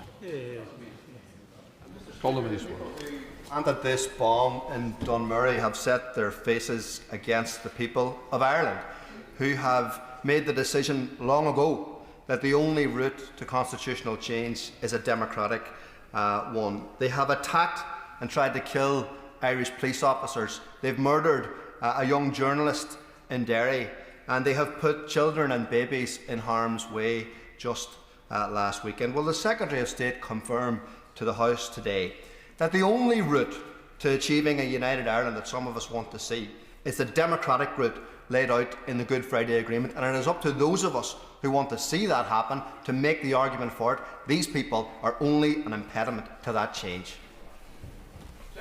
Well, the huge significance, and I say to my honourable friend, of the Good Friday Agreement is it charted a way forward and made clear the peaceful means by which those who wish to seek constitutional change in Northern Ireland can pursue it. But I would also make the point that there never was any justification for the violence. There was always an alternative to the violence, and that was shown in the negotiation of the Good Friday Agreement. Paul Cole, Liberal Democrat spokesperson. Thank you, Mr. Speaker. Can I begin by praising the bravery of the police, the fire and ambulance services and the delivery driver, all of whom put themselves in danger to prevent a tragedy. I'm sure the Secretary of State recognises that as an act of terrorism, this is a matter of national security, the responsibility of central government. Unfortunately, however, whenever asked about funding to combat dissident Republican terrorism, the Northern Ireland Office repeatedly points to general funding allocated to the Executive, as though responsibility to combat such terrorism lies with them. Admittedly, some extra funding, as we've heard, is given in additional security funding, but that is intended to cover all forms of terrorist activity and ignores the special circumstances of Northern Ireland, and has been described by the Northern Ireland Police Federation as minuscule. So can I press the Secretary of State on the same two questions? What additionally is he doing to ensure the PSNI has adequate funding and resources to respond to the threat posed by dissident Republican groups? And what discussions he's had with the Chief Constable, John Boucher, and the Northern Ireland Executive to address their concerns, their repeated concerns over PSNI funding? I say to the honourable gentleman that yes, it is a reserved matter, but there is a shared responsibility across Northern Ireland to defeat terrorism. That is a political responsibility, and it is a policing and security responsibility. What I've set out for the House is that the budget of the PSNI is determined by the Executive. We as a government are playing our part by making sure that there has been a record settlement. We have increased, as I indicated earlier, Mr. Speaker, additional security funding for the first time in a decade, and when people refer to the Home Office counter-terrorism grant, that was barnetted across to the Northern Ireland Executive. It is for the Northern Ireland Executive to take those decisions about how it chooses to spend the significant resources we are making available. Murray. Thank you, Mr. Speaker.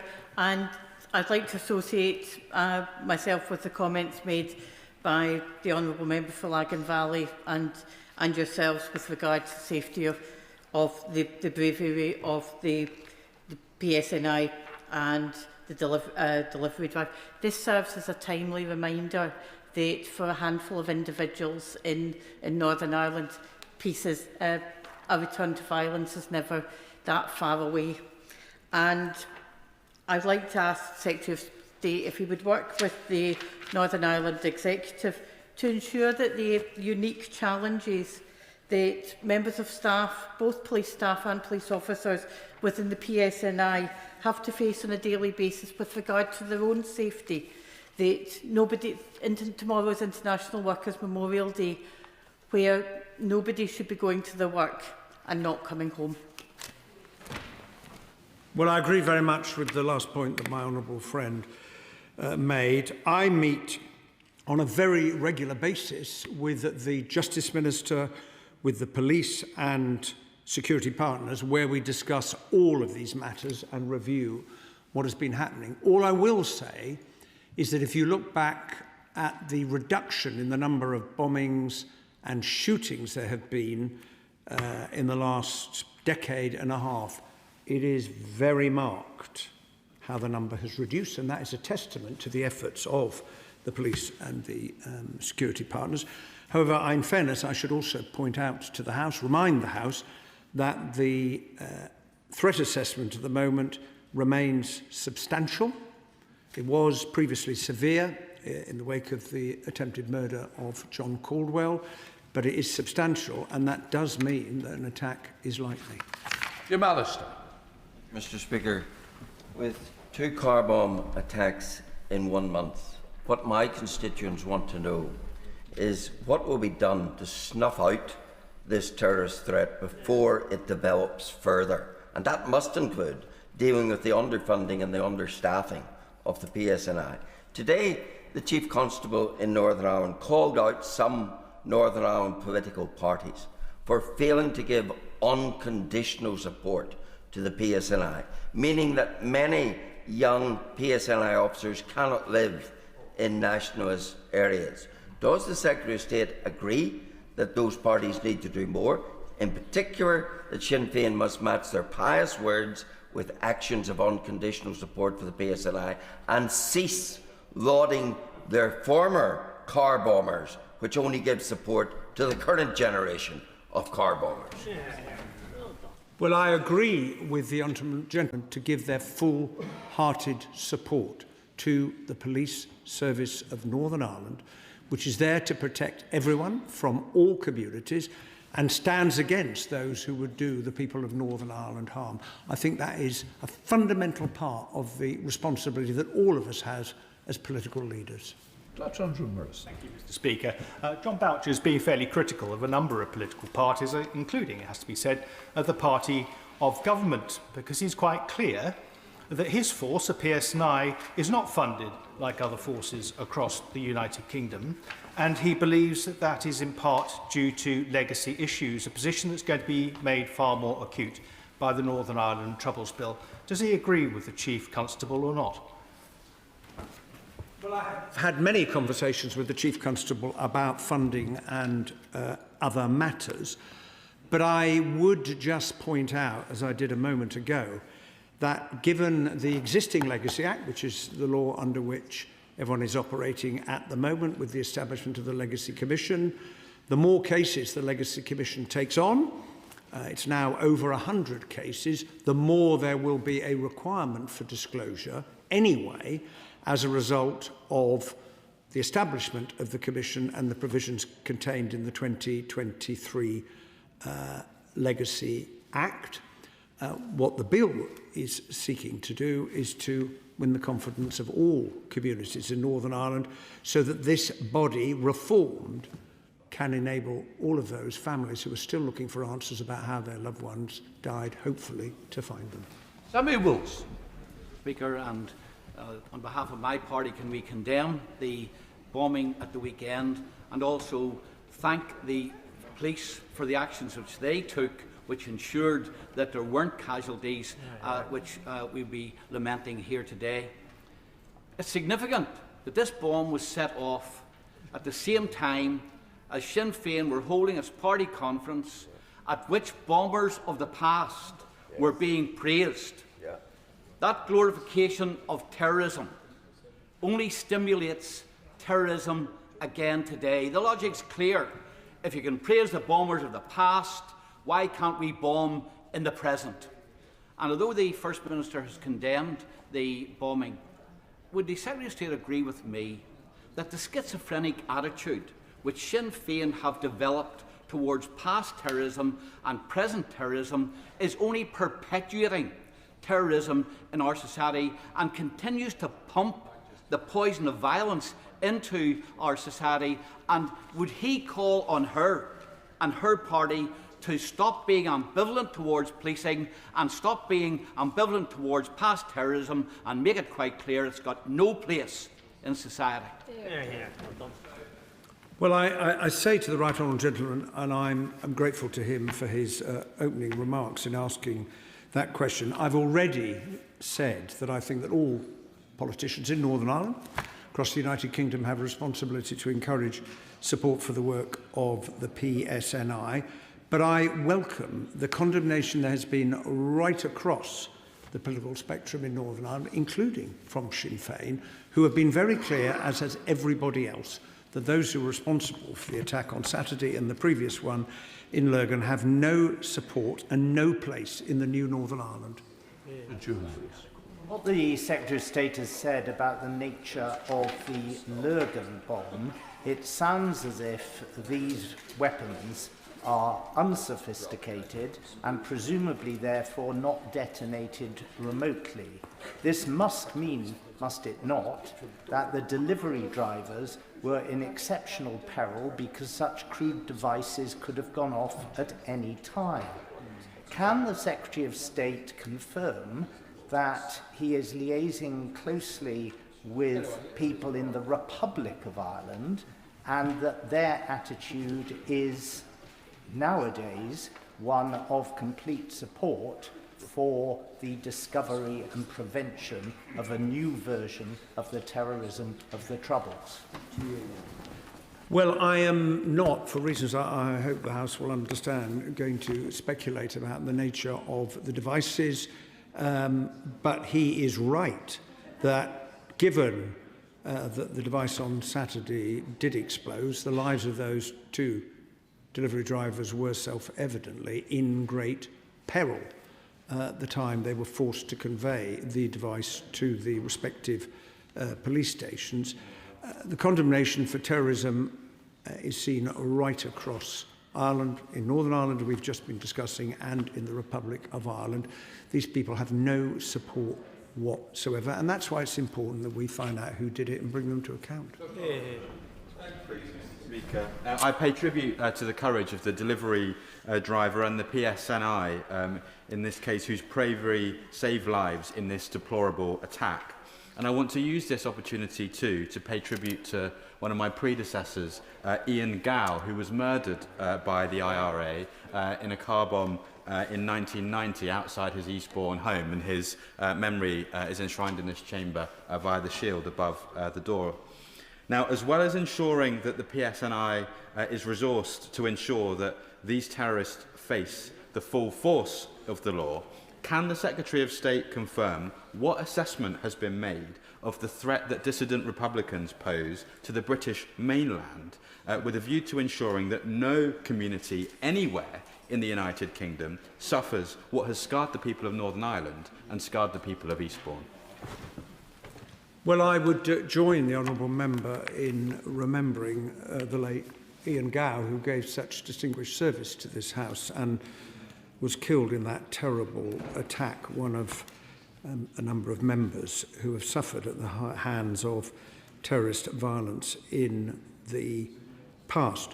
The assessment of the nature of the threat which is currently substantial, has previously been severe, as the honourable member I'm sure will know, is carried out by JTAC. It is formally reviewed twice a year.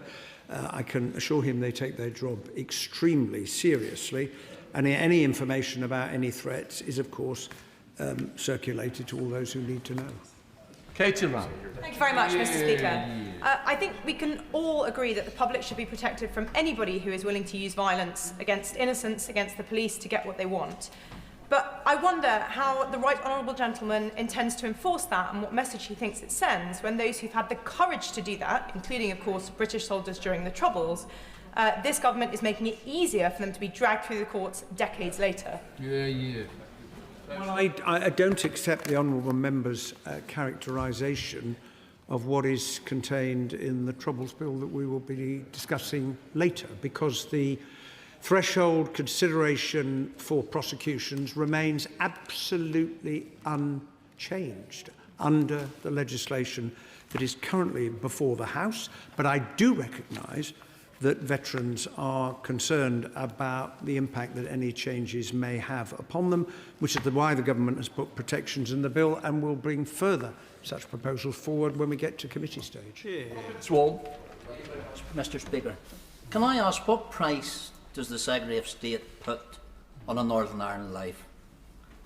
What price does he put on the life of a PSNI officer who we've praised in this House today, who saved so many lives at the weekend? Because the majority of his answers at the start of this session talked about Barnett consequentials and budgets, not the people who went out of their way actually to save lives. So why does he and this government believe if it's terrorists in Northern Ireland attacking Northern Ireland people, it's only a Northern Ireland problem? Well, I don't accept that I said that it's only a Northern Ireland problem. The reason I answered questions relating to the funding is because I was asked by honourable and right honourable members about the funding that the government makes available to the executive in Northern Ireland, out of which they take decisions about the funding of the PSNI. That is their responsibility. I would simply say to the honourable member that the lives of everyone in Northern Ireland, be they police officer or ordinary citizen, are beyond price. Good job. Thank you, Mr. Speaker. It's hard to believe that it was 34 years ago that one of these proxy bombs was driven into my checkpoint in West Belfast.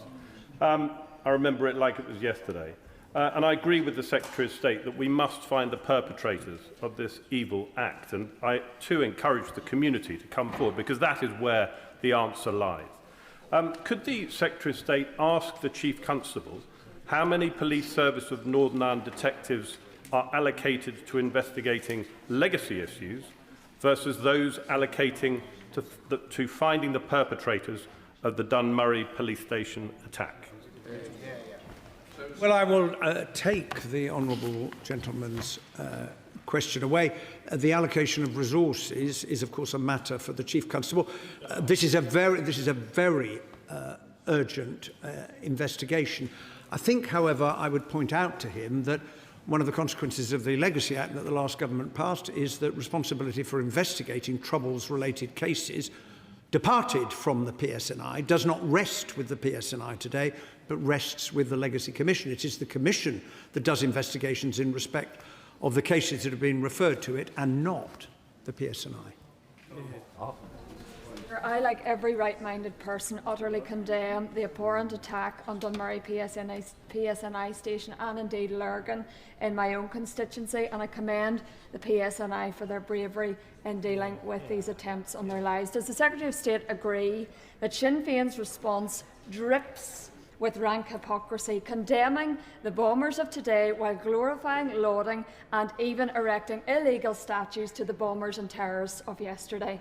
Would he agree that the decision to put forward Orla Flynn, MLA, daughter of Patrick Flynn, convicted of an IRA bomb in Dunmurry, to condemn this attack was a calculated insult to victims and a grotesque reminder that Sinn Féin words condemn terrorism, but their politics still romanticise it? Surely the government should reflect on their decision not to strengthen the legislation on glorification of terrorism and act to legislate against it immediately.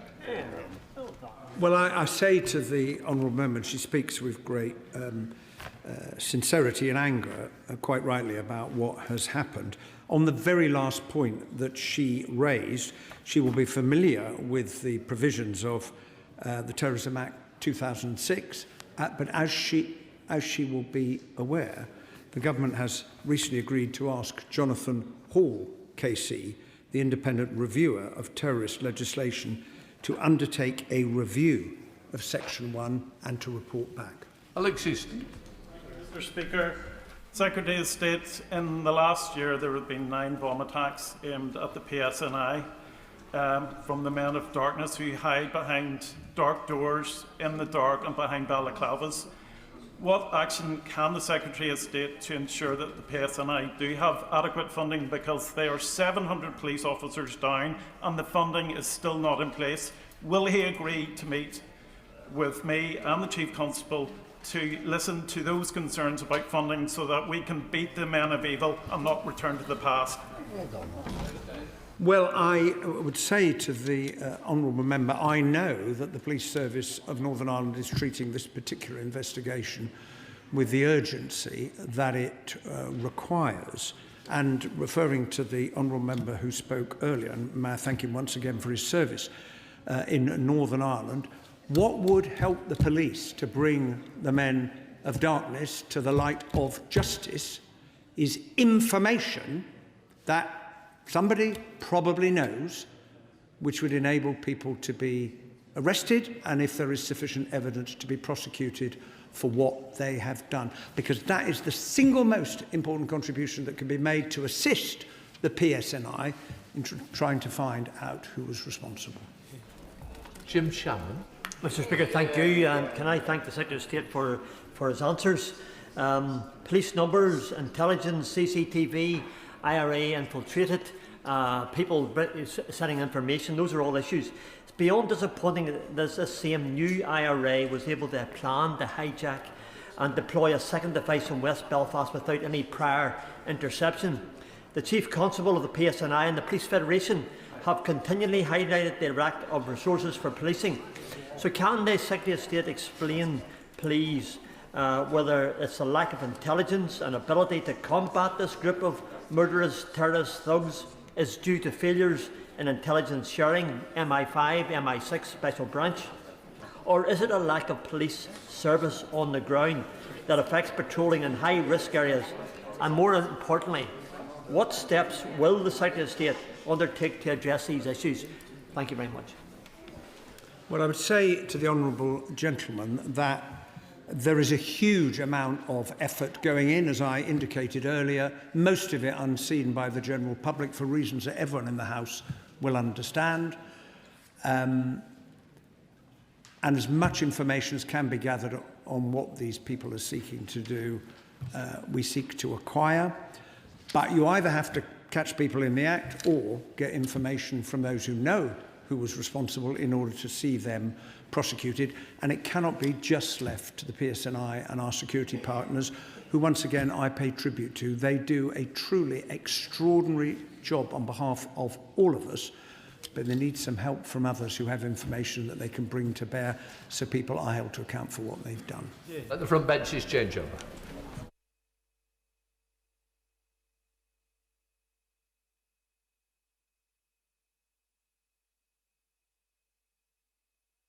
To the statement, Secretary Jones. Thank you, Mr. Speaker.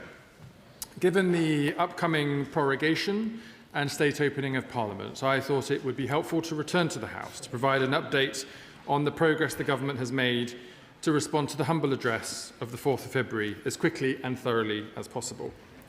As members will know, the government has published the first tranche of materials on the 11th of March.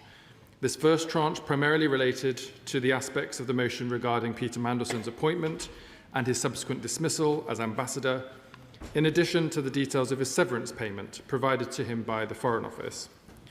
Following the publication of the first tranche of material, we have been working at pace to lay a second tranche before the House. The House will recognise that given the breadth of the motion, that a very significant number of documents have been found to be in scope, and that it is taking time to process these accordingly. The Cabinet Office team responsible for the Government's response to the humble address has been working through a large quantity of material, working closely with many officials across Whitehall, particularly in the Foreign Office.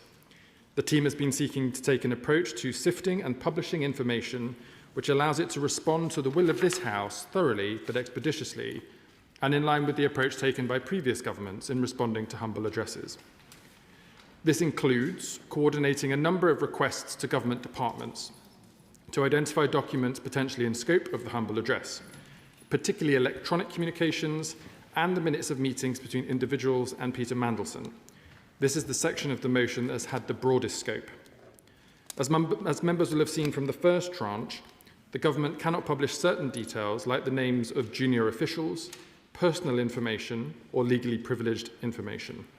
Separately, in line with the process agreed by the Intelligence and Security Committee of Parliament, the government will not publish information which undermines or threatens our country's national security or international relations.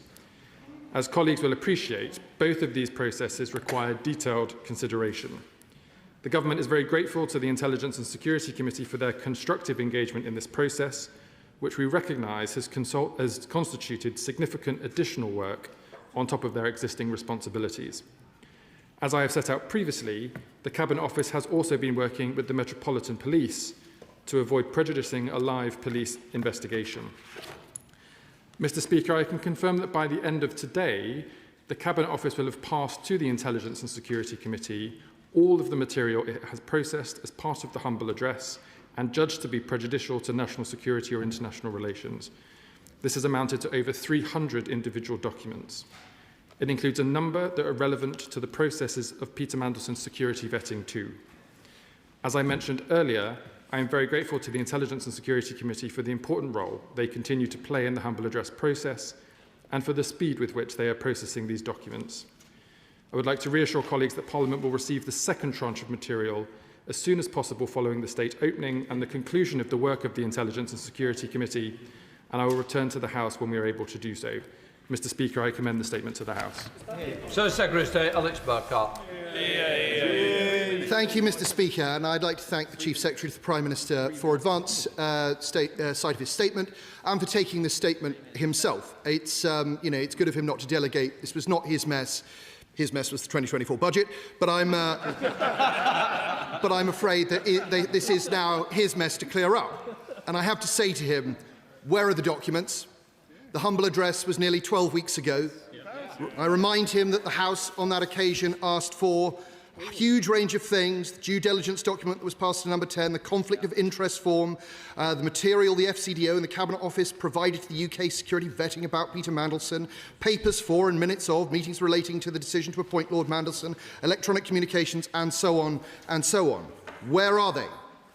Since February, the government has asserted that it is working with urgency, that it's doing what it does and everything will be available very shortly. That it is working, at least reassuring of government phrases, at pace. And that today's favourite, that the information will be available as soon as possible. As soon as possible, no doubt, after the local elections. Of the documents that have been released, what we appear to see is either an enormous cover-up or a very significant breakdown in the expected process of government. We have seen nothing from the Prime Minister, nothing from his Chief of Staff, nothing from Peter Mandelson himself. We have seen no minutes of meetings, no billets doux, no annotations, no box returns. The official civil service guidance on this matter says explicitly, keep submissions with ministers' comments. If ministers write on a hard copy, keep the ministers' handwritten comments. Keep correspondence reporting ministers' responses along with background provided to ministers in the medium in which they were created. None of this. Either this is a cover-up, Mr. Speaker, or it is a terrible return to the sofa government of the days of Tony Blair.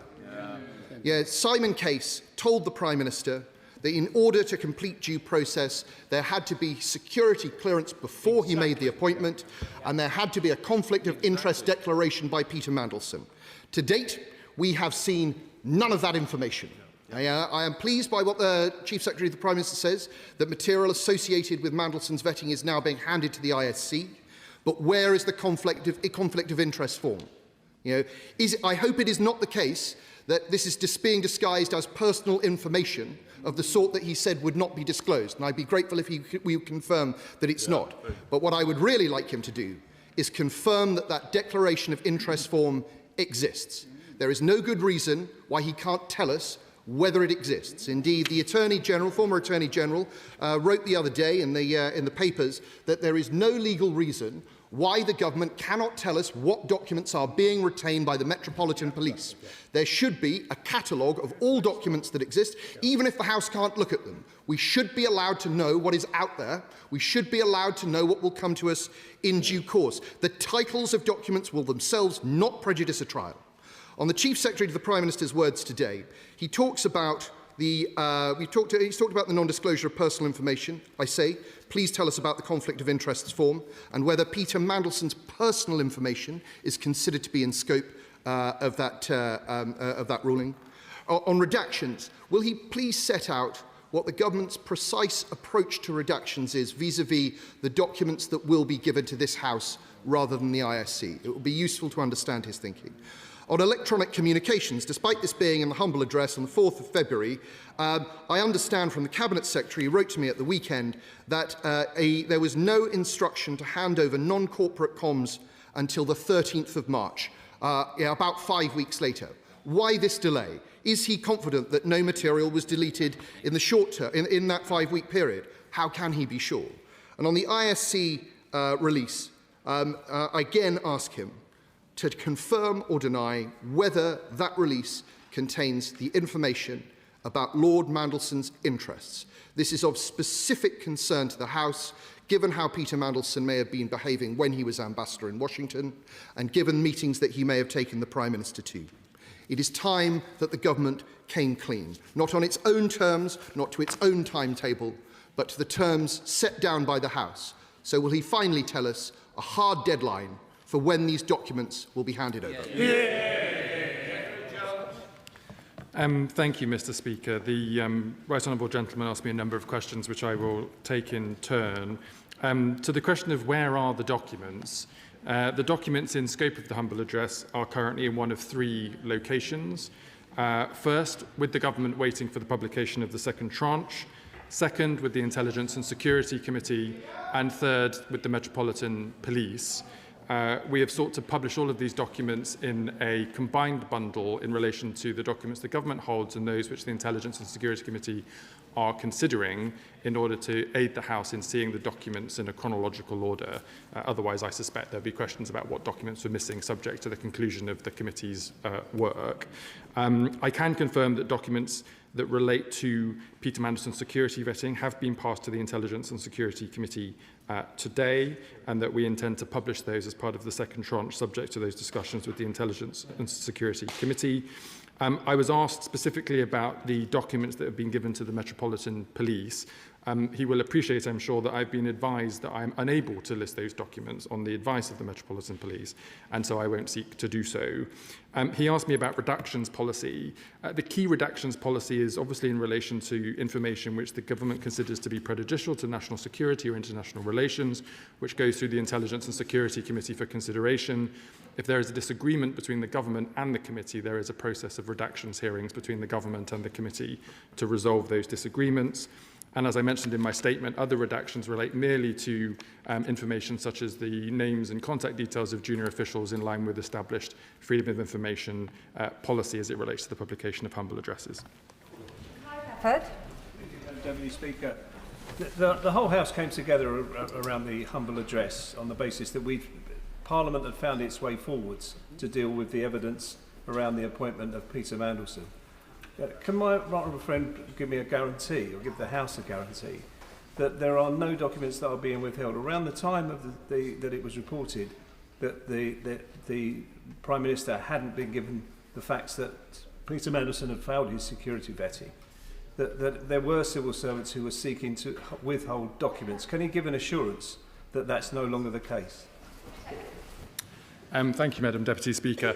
To answer my honourable questions, my honourable friend's question, forgive me, as has been alluded to at the dispatch box, there were documents that the humble address warranted to be published as part of that process. The Cabinet Office was very clear about that. Whilst it took some time to get access to some of those documents, specifically in relation to UKSV recommendations, that has now been concluded and is going through the Intelligence Committee, as I set out in my statement. Labour Deputy Spokesperson Lisa Smart.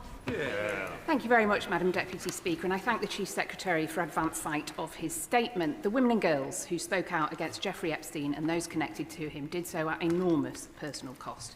We must never lose sight of the fact that their bravery is the reason we're having this conversation at all.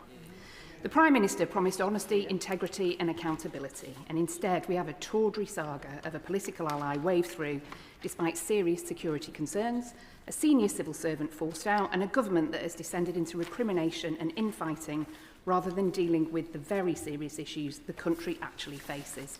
Parliament asked for transparency, and the public deserves answers. Every day this drags on, trust in our institutions erodes further. Even though Lord Mandelson has stepped away from the House of Lords, will the government bring in formal legislation for his peerage to be revoked? And will the Chief Secretary confirm if the government plans to bring in further legislation to bring in much-needed reform of the other place?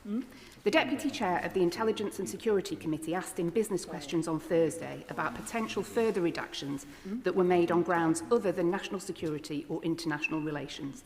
Could the Chief Secretary confirm that there have been no redactions in what he mentions will be sent to the committee by the end of today? And it's been reported that the Prime Minister is set to whip Labour MPs to oppose his referral to the Privileges Committee. Even Boris Johnson didn't block his MPs voting for scrutiny. Labour MPs must surely be given a free vote and not be forced into feeling like accomplices to a cover-up. Can the Chief Secretary confirm whether Labour MPs will be whipped on tomorrow's vote or not? Thank you, Madam Deputy Speaker. It's not for the Chief Secretary to the Prime Minister to speak about whipping arrangements at the dispatch box. I will leave that to the Chief Whip and the usual channels. She asks me in particular two questions about reform to the other place, and in particular the removal of peerages. I can confirm that legislation will be introduced shortly to bring forward those proposals that I've talked about before at the dispatch box. She asked me further questions about redactions policy. I'll just refer to the previous answer I've given on that question. Creasy. Thank you, Madam Deputy Speaker. I think the pain of the Epstein victims sits heavy with all of us in this House, because we expect the highest standards of all of us. And the challenge with this incident is it is a convoluted process that raises some very difficult questions about government vetting and appointments. Given that, can he tell us when he expects the Adrian Fulford review to be completed into identifying whether there are any other cases of concern that have come to light about how appointments have been made? The Honourable Lady is exactly right to raise that question. The terms of reference have been confirmed with Adrian Fulford.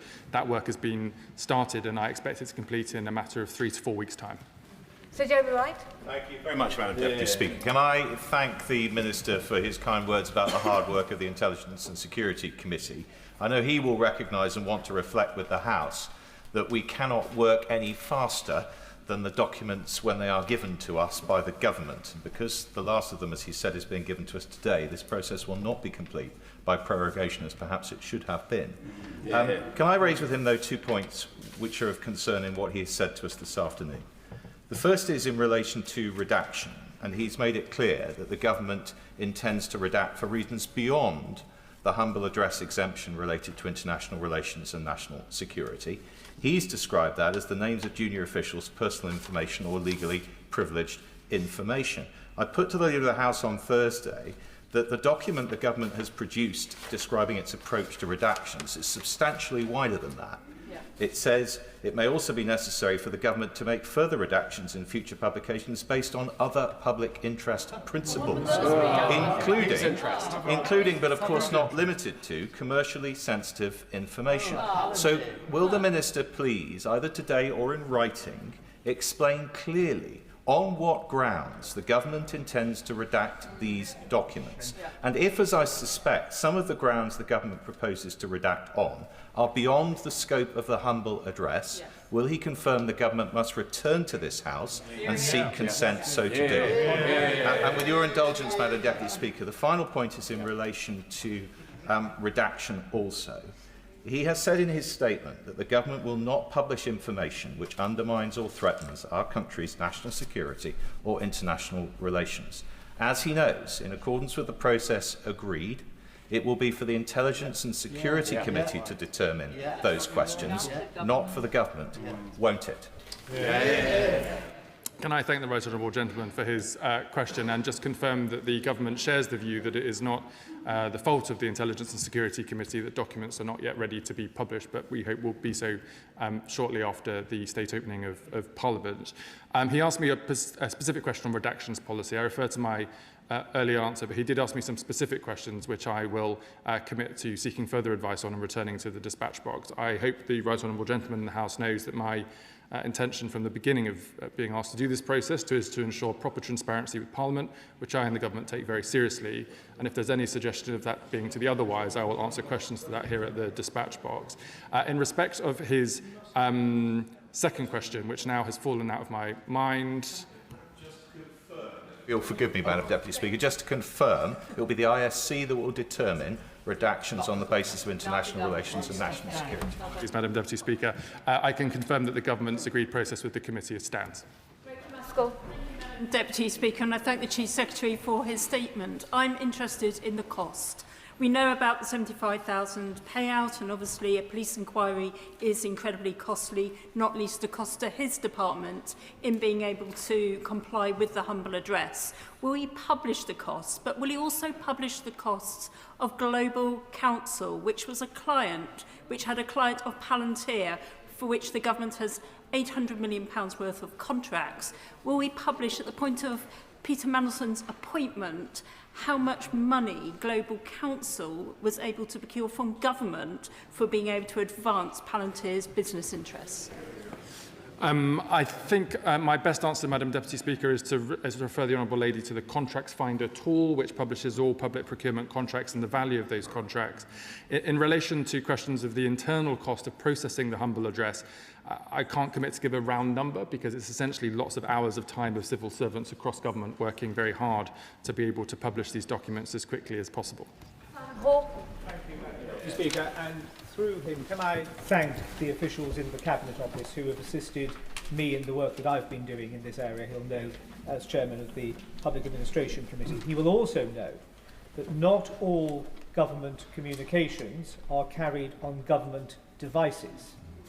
Can he, for the benefit of the House, explain what is being done and what can be done to secure and to get into the right domain correspondence between principal people playing in this part who have used their personal devices rather than their government devices? And can he also, when he and his colleagues do the sift as to who sees what when, assure the House that parliamentary privilege and all that that means is still absolutely at the heart of the decisions that he and his officials take?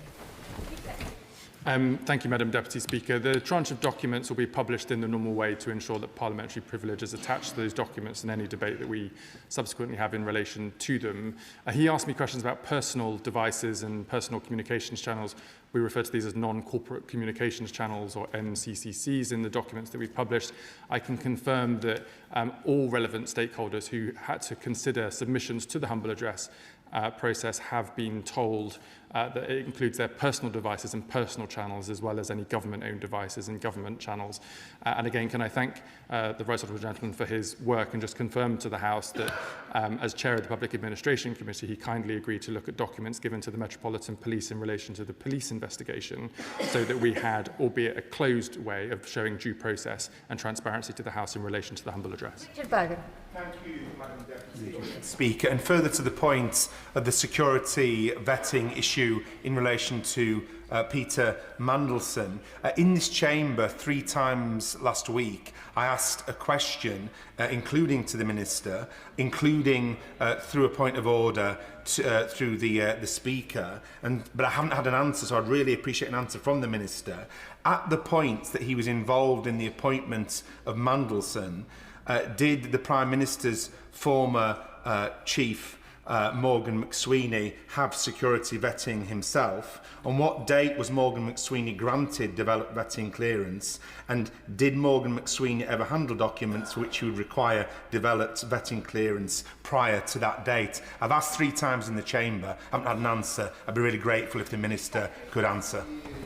Thank you, Madam Deputy Speaker. The House will appreciate that I can't comment on individual applications of policy in relation to private individuals who are no longer employed by the government, but I can reassure the honourable member in the House that all appropriate processes were followed. In respect of the humble address, and perhaps contrary to what was suggested earlier, the House only agreed to this on the basis that Labour MPs were about to rebel against the position that the then government had adopted. Well, tomorrow, something very similar may arise in respect of a potential referral of the Prime Minister to the Privileges Committee. Surely the Chief Secretary has an opinion as to whether his members behind him would want to have a free vote in respect of whether the Prime Minister has misled the House or not. I always enjoy the interventions of the right honourable gentleman, Madam Deputy Speaker, but it doesn't pertain to the motion before us. Thank you, Madam Deputy Speaker. And we'll finish, Chair.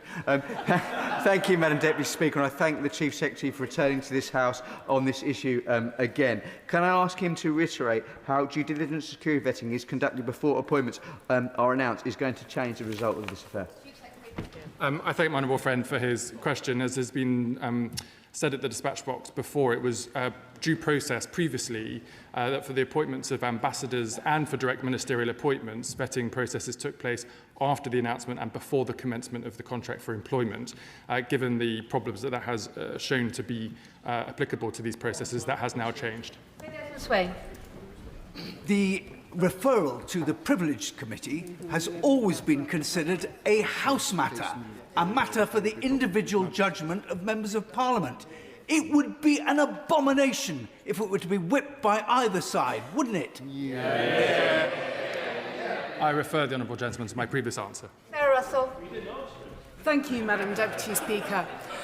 Could my right honourable friend the Minister please confirm whether there are any documents which were previously in the scope of the humble address that have been deemed no longer to be within its scope due to the application of litigation privilege in respect of the dismissal of Ollie Robbins? I'm afraid I don't know the answer to that question, Madam Deputy Speaker, but I commit to taking it away. Morrissey. Thank you, Madam Deputy Speaker. Could the Minister clarify again, as I am just a humble member of this House and the previous... But it is our job to hold the government to account, and it was unclear from the Minister's first response of what the process will be if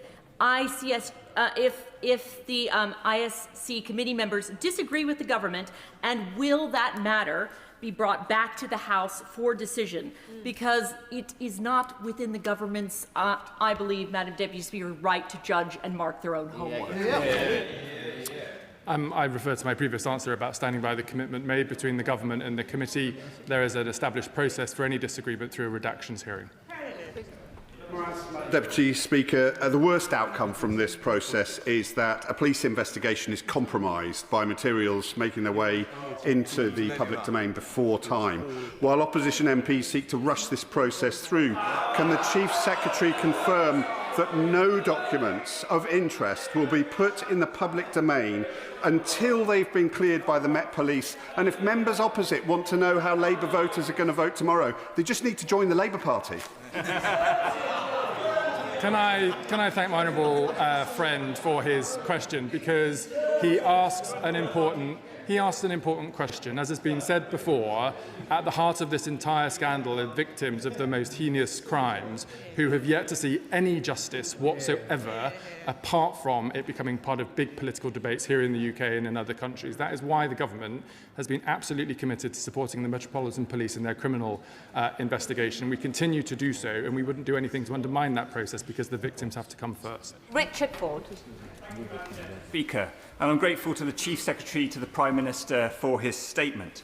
He said, in line with the process agreed by the Intelligence and Security Committee of Parliament, the government will not publish information which undermines or threatens our country's national security or international relations.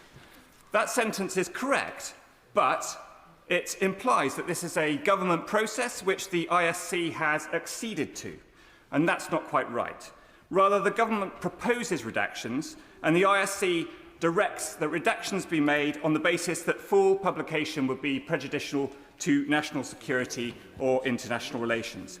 It matters because we want to maintain trust in the Intelligence and Security Committee, of which I am a member. Does the Chief Secretary accept that the government proposes redactions, the ISC considers them, and the ISC directs which should be made?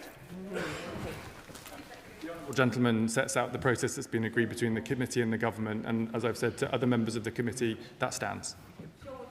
Thank you very much, Madam Deputy Speaker. It's been a very damaging issue, and Pete Mandelson should very clearly never have been made ambassador, and I'm pleased that the Prime Minister has rightly apologised. There are, however, lessons to be learned already before the end of this humble address process. Can he confirm that his department has already started learning and implementing those lessons? My honourable friend is right. There was a whole series of processes that this government inherited as being the status quo due process from the previous administration, used in the past for other political appointments and direct ministerial appointments. This episode has shown that those processes needed to be updated, and the government is working on modernising those rules and will bring forward those reforms to the House in due course. Thank you. Madam Deputy Speaker, can the Minister tell the House, is there any truth in the claims that the delays in the government adhering to the humble address motion is because there are cabinet ministers refusing to hand over their mobile phones because of the messages they have in them with Mandelson and the embarrassment that it will cause them?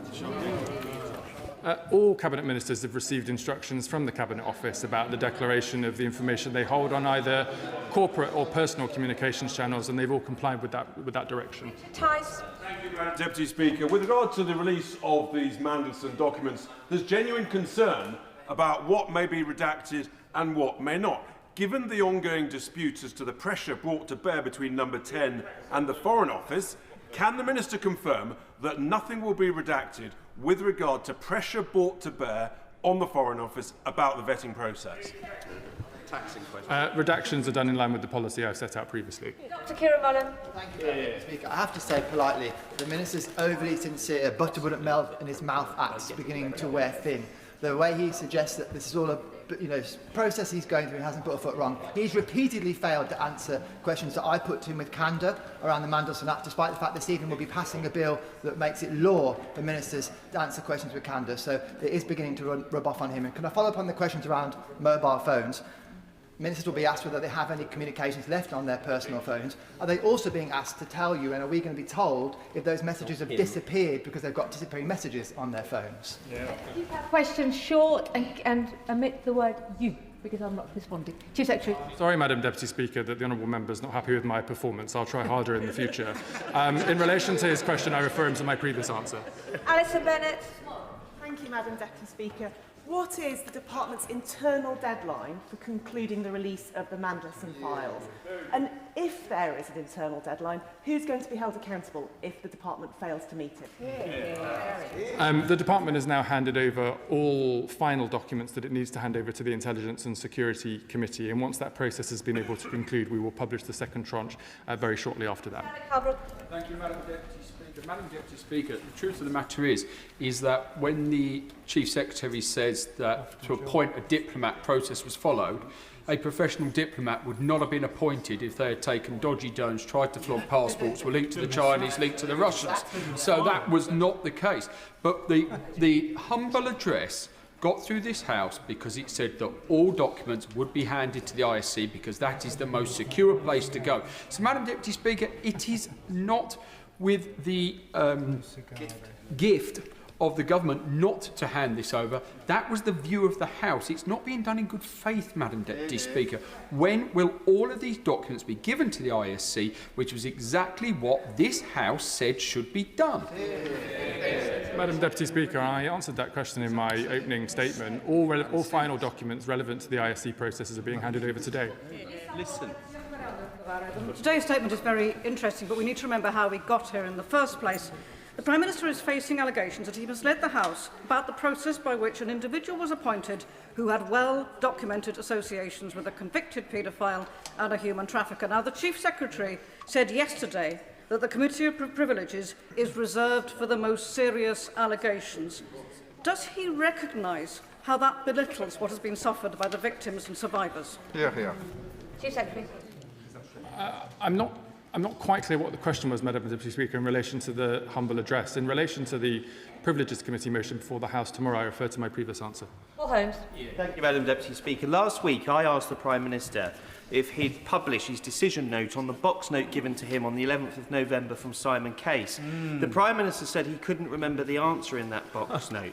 And in the debate last week, the Minister himself said that redactions are only in black. The decision response on the box note has been left blank.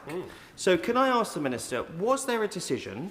Why hasn't it been published? And will the Minister now undertake to publish that decision on that request from Simon Case? Because I believe, and this House believes, that that will be fundamental to see whether the Prime Minister is actually telling the truth or not. I'm happy to reconfirm, Madam Deputy Speaker, that all redactions are in black in the documents that are being published in the humble address tranches. All documents that the government holds in relation to that period of time have been published in the first tranche. Of course, decisions are communicated sometimes orally and sometimes in writing. He asked me, I think, specifically as well about Simon Case's advice and the process that was followed subsequently to that. And I'll refer the honourable gentleman to the letter from the previous Cabinet Secretary, which has been published this afternoon, who had confirmed to the Prime Minister that due process had been followed. Lee Dillon. Madam Deputy Speaker, how does the Prime Minister's promise of delivering honesty, integrity and accountability reconcile with the potential blocking of a motion to the Privileges Committee? And if the Chief Secretary to the Prime Minister isn't willing to comment about the government's voting intentions tomorrow, will he commit to accountability by making sure he votes in favour for it being referred to the Privileges? Secretary.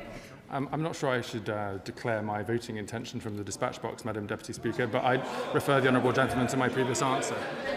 Sir Julian Lewis. The government is keen to emphasise its transparency in the course of dealing with the humble address requests and demands. So here's an opportunity to put that to the test. Last Tuesday, I put down a question for written answer by the Prime Minister, and it was accepted and published as such by the Table Office, to ask the Prime Minister who first suggested to him that Peter Mandelson should be appointed as Ambassador to the United States. Subsequently, it has been transferred to the Cabinet Office, for which he has responsibility. It's due to be answered tomorrow. Will he give the answer to that question tomorrow, on time, and substantively? The Chief Secretary's responsibilities are just growing and growing. Chief Secretary. Deeply grateful, Madam Deputy Speaker. I always make sure I honour parliamentary questions in a timely fashion. Shannon. Thank you, Madam Deputy Speaker. Can I, the Minister, I thank the Minister for his statement. The Minister's a decent and honourable man. However, I have to ask these questions. With phone calls to my office only this morning from my Strangford constituents expressing their dismay at governmental cover-up, whilst my constituents' bank account comings and goings are questioned with withdrawals, saying clients been asked what the money is from and for. There is a perception out there, so how can the Minister begin to show that we are all accountable to scrutiny and that there isn't one rule for one and another rule for the members of the government of the day? Chief Secretary. I thank the honourable gentleman for his question. The humble address is an example of Parliament holding the government to account and government being accountable to Parliament. Karen Bradley. Thank you very much, Madam Deputy Speaker. Could the Chief Secretary confirm that responses to submissions are written on the paper of the submissions and not on post-it notes? Yeah. Chief Secretary. I assume that to be the case. Thank you, Madam Deputy Speaker. I thank the Minister for his statement in which he says the government will not publish information which undermines or threatens our country's national security or international affairs. My question is, in whose judgment? Ultimately, is that the judgment of an official or a minister? And if it is a minister, which one? Chief Secretary. Officials in the first instance make those judgments and refer those requests to the Intelligence and Security Committee, where parliamentarians take a view. One of the glaring omissions of the first release of documentation was the Prime Minister's response to his box notes about the proposed appointment of Peter Mandelson. The government's now had 3 months to think about it. Can the Minister set out, is there any reason why they will not be part of the next release? All the documents that the government holds in relation to the initial appointment and subsequent dismissal have been published in the first tranche, and all subsequent relevant documents will be published in the second. Lou French. Thank you, Madam Deputy Speaker. When asked on the 20th of April why there is no record of his and Peter Mandelson's meeting with Palantir in Washington, the Prime Minister said, and I quote, "That was a routine meeting in the course of a visit I was on in the US." Does the Minister agree this was a routine meeting? And if so, where is the record of the meeting as required by the Ministerial Code? Chief Secretary. As the Prime Minister said, this was part of a series of visits that he was undertaking. It is, of course, proper that when ministers have closed-door meetings with stakeholders, that those are attended by officials, minuted and reported in the normal way. But when visits are undertaken, they're managed differently. And I say, Madam Deputy Speaker, this was no secret to anyone. Photos were taken and published on the government social media account. Harriet Cross. Thank you, Madam Deputy Speaker. The Shadow Chancellor for the Duchy of Lancaster has asked today, and he has also asked on previous occasions, as have others on these benches, about the existence or not of a declaration of interest form for Mandelson. Does this form exist? Chief Secretary. All relevant documents will be published in the normal way. David Reid. Thank you, Madam Deputy Speaker. The Minister has said that 300 documents have been now shared with the ISC. So can I ask him how many are left to be processed? And then more importantly, what has the process been to ascertaining a document's relevance and who thinks it's important and who thinks it's less important? Chief Secretary. So the Cabinet Office has now processed all of the documents ready for the second tranche, and those final documents in relation to the Intelligence Committee have now been sent to them, or will be today. In relation to who decides whether a document is referred to the Intelligence and Security Committee, it is based on officials screening each of those documents and seeing if they engage international relations or national security, and in doing so warrant a redaction request. That is the end of the statement. Point of order, Stephen Flynn. Madam Deputy Speaker, in relation to my question in respect of how the government intends to vote tomorrow, the Minister said that he would not answer because it doesn't pertain to the motion before us. He then used that as a subsequent justification to not answer the questions of numerous members and right honourable members on these benches. Can I get clarity as to how we're supposed to get an answer from a Minister when they believe themselves not only to be a member of the Cabinet, but also the Speaker, or maybe the Deputy Speaker of the House of Commons? No doubt that the honourable member has got his point on the record. Unfortunately, I am not responsible for the content of the Minister's speeches, let alone the answers, if only we were. But we don't want to continue this debate, but no doubt that point is now on the record. Point of order, Alex Burkhardt. Thank you, Madam Deputy Speaker. With relation to this afternoon's carryover motion on the government's Northern Ireland Troubles Bill, over the weekend, the government briefed journalists that it was going to bring forward amendments to the bill in order to give reassurance to the members of this House that adequate protection would be given to veterans. However, this morning, no government amendments appear on the amendment paper. Is there anything that His Majesty's opposition can do to require the government to publish those amendments in advance of this afternoon's debate? The Chair has no power to compel the government to produce amendments earlier than the tabling deadline set out in the standing orders. However, the Treasury front bench will have heard his comments, and I also will note that when we are considering the carry-over motion late today, so there is some time, he will have a chance to raise this with the Minister then as well, when he's no doubt back in the... Point of order, Madam Deputy Speaker. On the very same issue? Or is that... On the statement we just had. Point of order, Paul Holmes. Thank you, Madam Deputy Speaker, and I have to admit I'm confused, which is not an unusual thing I say to the Minister. But, Madam Deputy Speaker, I seek your guidance because the Chief Secretary said that documents have been published in the first tranche relating to the box note issued to the Prime Minister on the 11th of November by Simon Case. I asked him whether that had been redacted, and he said to me that redactions are in black. The Prime Minister's decision box is blank. So I am asking you, Madam Deputy Speaker, because I've asked 3 times now, why is there no response and why has that not been published? And no Minister has answered to me. So my question to you is, where can I go to get an answer? Yeah. Well, the honourable member is a very professional member of Parliament. And he will no doubt know which other avenues he can take to get the answer. Unfortunately, I am not responsible for the answers that ministers give here in the chamber, but he will use every opportunity, no doubt, to hold the minister to account. Point of order, John McDonnell. Over a number of weeks, I've been raising the issue of Labour Together and its link with the agency APCO, in which a report was prepared by APCO for Labour Together, which smeared journalists. And I called then for an inquiry into Labour Together. A number of honourable members then did subject access requests to both Labour Together and APCO. Labour Together have gone for an extension, so the 3-month period should be up shortly. But we did, a number of us received a response from APCO, and I raised this in the House. They were heavily redacted, but it did demonstrate that actually APCO was collecting information on honourable members of Parliament. Last week, a whistleblower came forward, and it's before the Court of Arbitration at the moment, confirming that APCO had instructed one of the freelance employees involved in the investigations to destroy materials related to the investigation and evidence. Can I request again the Treasury bench to take back to the Prime Minister that we need a full independent inquiry into the role that Labour Together has played, and APCO in particular? I thank the right honourable member for his point of order. The decision on whether or not the government chooses to undertake an inquiry into this subject is not a matter for the chair. However, his comments will have been heard by the Treasury front benches, and they will take action if they wish to accordingly. Point of order, Sir David Davis. Thank you, Madam Deputy Speaker. A rather more mundane point of order. Last Thursday, my IPSA-provided website was compromised. Malicious links were inserted, redirecting users to Southeast Asian gambling websites. I guess it could be worse.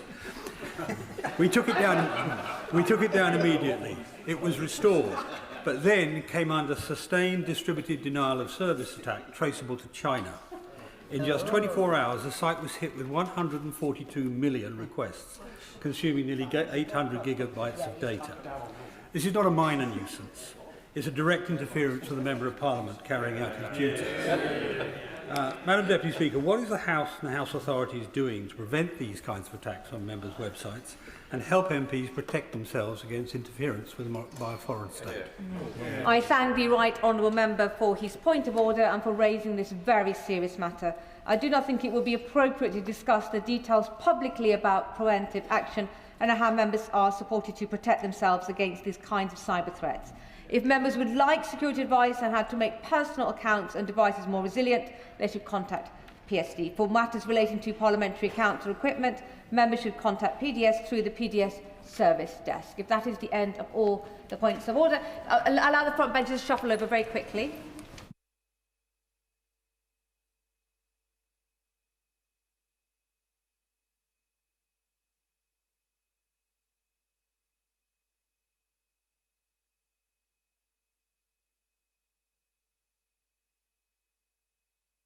Finish refilling their water. We could go forward. Presentation of Bill, Mr. Richard Holden. Marriage and Civil Partnerships Recognition Bill. Second reading what day? Friday the 8th of May. Friday the 8th of May. Presentation of Bill, Tim Farron. Water Regulation Number 2 Bill. Second reading what day? Friday the 8th of May. Friday the 8th of May. The clerk will now proceed to read the orders of the day. English Devolution and Community Engagement Bill, consideration of Lord's message. Now, I can confirm that nothing in the Lord's message engages comments on financial privilege. We will begin with the government motion relating to Lord's Amendment 2, as set out in the notice paper, with which it will be convenient to consider all other Lord's amendments, government motions and amendments. I call the Minister to move the motion. Minister. Thank you, Madam Deputy Speaker. I am grateful once again to have the opportunity to speak on the English Devolution and Community Empowerment Bill. Throughout the bill's passage, I am pleased that we have worked constructively to ensure the bill is as strong as possible, and we have engaged in good faith with members across the House and incorporated their feedback. With that, Madam Deputy Speaker, I'll now turn to the amendments that remain in scope for ping-pong. Lord Amendment 2 seeks to add rural affairs as a distinct area of competence within Clause 2 of the bill. As I said before, there is no difference in policy intent here. The government's position remains that these matters are already captured within the existing areas of competence. Nevertheless, we recognise the strength of feeling that has been expressed by noble lords in the other place, and we extend devolution beyond the predominantly urban centres of England. It is right that strategic authorities look to use the powers and funding at their disposal to support communities across a wide range of geographies, whether urban, rural or coastal. The government is therefore prepared to accept the addition of rural affairs and coastal communities to the list of subjects included within the area of competence. Honourable members, Madam Deputy Speaker, will know that the government's objective is for every part of England to benefit from devolution, and that we want this to be fundamentally a bottom-up process. So, for the benefit of the House, I will repeat the government's commitment not to commence the ministerial powers of direction to establish non-mayoral strategic authorities or expand existing strategic authorities without local consent for a period of 2 years following royal assent. This is the approach that we have taken in the conversations and the engagement with local authorities in order to form foundational strategic authorities, and this is the approach we continue to take. At the same time, we have listened carefully to concerns raised by some of this House and in the other place about the backstop powers to set out in Schedule 1. We are therefore proposing to remove the power for the Secretary of State to establish a mayor in an area without local consent. On to brownfield land, Madam Deputy Speaker. The government fully agrees on the importance of prioritising the development of brownfield land.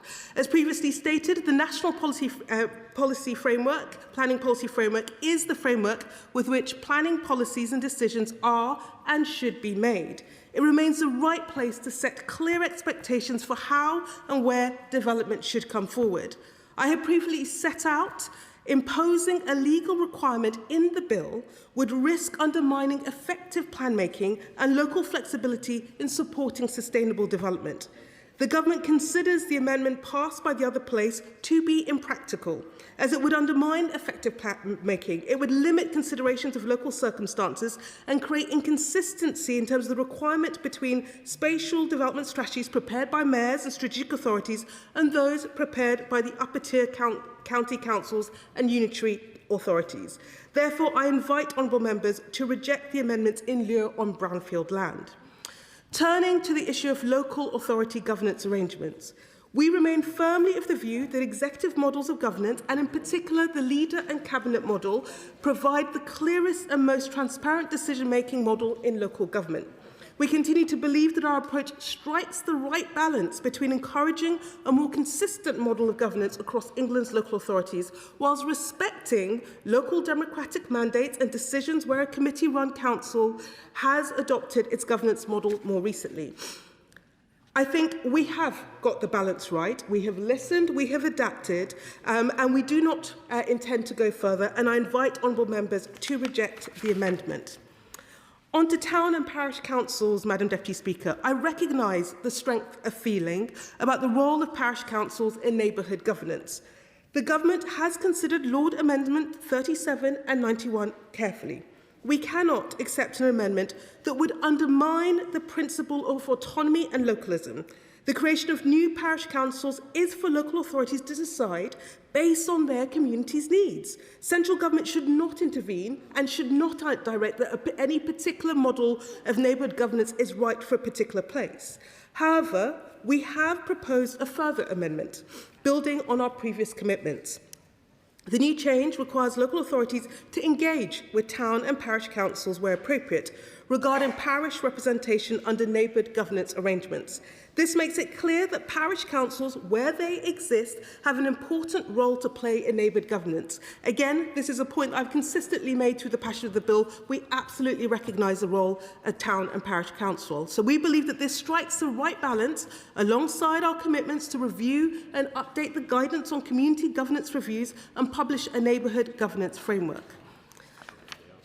Finally, on agent of change, Madam Deputy Speaker, while I thank my noble colleagues for their insightful comments on the agent of change principle, I continue to hold that the most effective way to ensure the proper consideration of this principle is through strengthening existing mechanisms.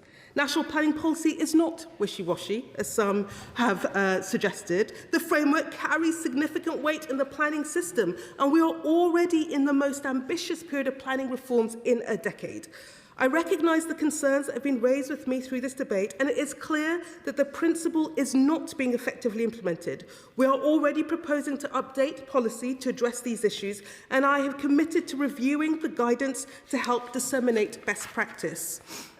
Again, there is no fundamental difference in the policy intent, it's the mechanism by which we take it forward. And we believe the changes we have already in train will ensure important businesses are protected from the effects of new development. And so with that, Madam Deputy Speaker, I urge the House to reject the amendments. To conclude, Madam Deputy Speaker, the bill has undoubtedly been improved as a result of the scrutiny in ping-pong so far, and we are incredibly grateful. We are pleased to be able to offer concessions on rural affairs and coastal communities, on the power to direct a mayor, and on town and parish councils. However, the government is not prepared to accept any of the other amendments we have discussed today. Not because there is fundamentally a difference in terms of policy, but because we are thinking about the most effective mechanism by which we ensure those policies bite. I therefore urge the House to support the government's position and accept the government's concessions. The question is that this House does not insist on its disagreement to Lord's Amendment 2, but proposes Amendment A to Lord's Amendment as on the notice paper, and I call David Simmons. Thank you, Madam Deputy Speaker. I know, despite her centralising zeal, I detect a slight weariness on the part of the Minister, as once again we are going toe-to-toe on these amendments. It remains, Madam Deputy Speaker, the position of the opposition that these are overall a set of centralising measures that the government brings forward in this bill, which fundamentally are about extending the control from Whitehall into our town halls. Whitehall's knows best. Coming, as we hear continually from local government leaders, from a government which does have a record of imposing both additional cost and responsibilities on our local authorities. But it is welcome to hear from the Minister that there's been additional recognition from government about the differences that exist around our rural and our coastal communities. Now, I do have some coastline in my constituency, but Ruislip-Lido is not what I think we had in mind when pushing forward the argument. But it is very clear that the needs of our rural communities and our coastal communities are often different, and the potential that they offer different from what we see in urban and suburban areas. So we will not be pushing for a further vote on the matter of extending the recognition of rural affairs. But let me turn, Madam Deputy Speaker, next to the amendment on prioritising brownfield sites for development. The concern that we are setting out very clearly as an opposition is that, taken alongside many of the other changes which the government are bringing forward to the planning system, the risk this continues to create is that at the end of this Parliament, the end of this period, we'll see a significant increase in the number of greenfield sites that are brought forward that have planning consent, and we will not see what cross-party we all say we want to see, which is a significant amount, in particular of our housing target, delivered on brownfield sites that are brought back into use for residential purposes. And it is absolutely critical, particularly with the powers that this bill brings in for mayors to drive forward this development, that we ensure that brownfield is prioritised to manage the risk that we already see under some mayoral authorities of prioritising the easy wins rather than the ones that are most effective in delivering the housing target. Will my old friend give way on that point? Of course. Thank you, Madam Speaker. The point my old friend is making is a very accurate description of what is happening in my local area of Bexley, where developers are trying to argue that greenfields are now ripe for development because of the government's planning changes. Does he share my concern that the government are continuing to try and barge this through of this House, and also the concern that both Reform and Labour both support the government's grey belt position, which will have a detrimental impact on our local community and on our nature environment? Madam Deputy Speaker, my honourable friend is absolutely right. And we know that Old Bexley and Sidcup, just like Ruislip North and Pinner, indeed many of the constituencies that are represented on these benches, share this concern that they see a Reform Party that is championing tearing up the green belt across our capital in pursuit of housing targets, but also the ambiguity that's been created by the government's position on grey belt, which seems to be applied in general to any site on which a developer can argue that housing could be delivered because it's had some previous use. And that level of ambiguity is another one of the reasons why we're very keen to push forward and see the government accept the case, very strong case, for why brownfield should be enshrined as the priority.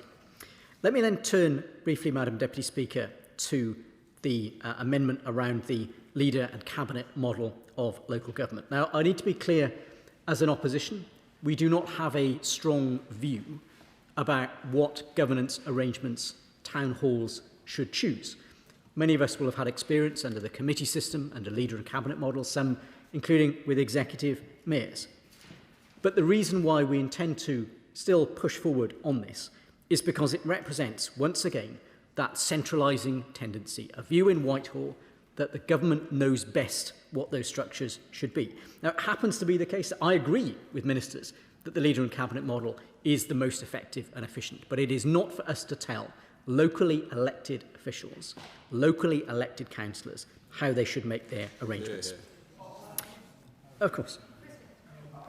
I thank the Shadow Minister for giving way, and may I congratulate him on his efforts yesterday. I'm sure we're both struggling to bob in the chamber this afternoon. And I agree with him on the views about the cabinet arrangement of local council. I think one of the advantages, I'm sure he would agree with me with that, is actually it means that there are less meetings and actually makes being a council more accessible to those that have jobs and childcare commitments, and doesn't just rely on councillors who perhaps are retired or retired.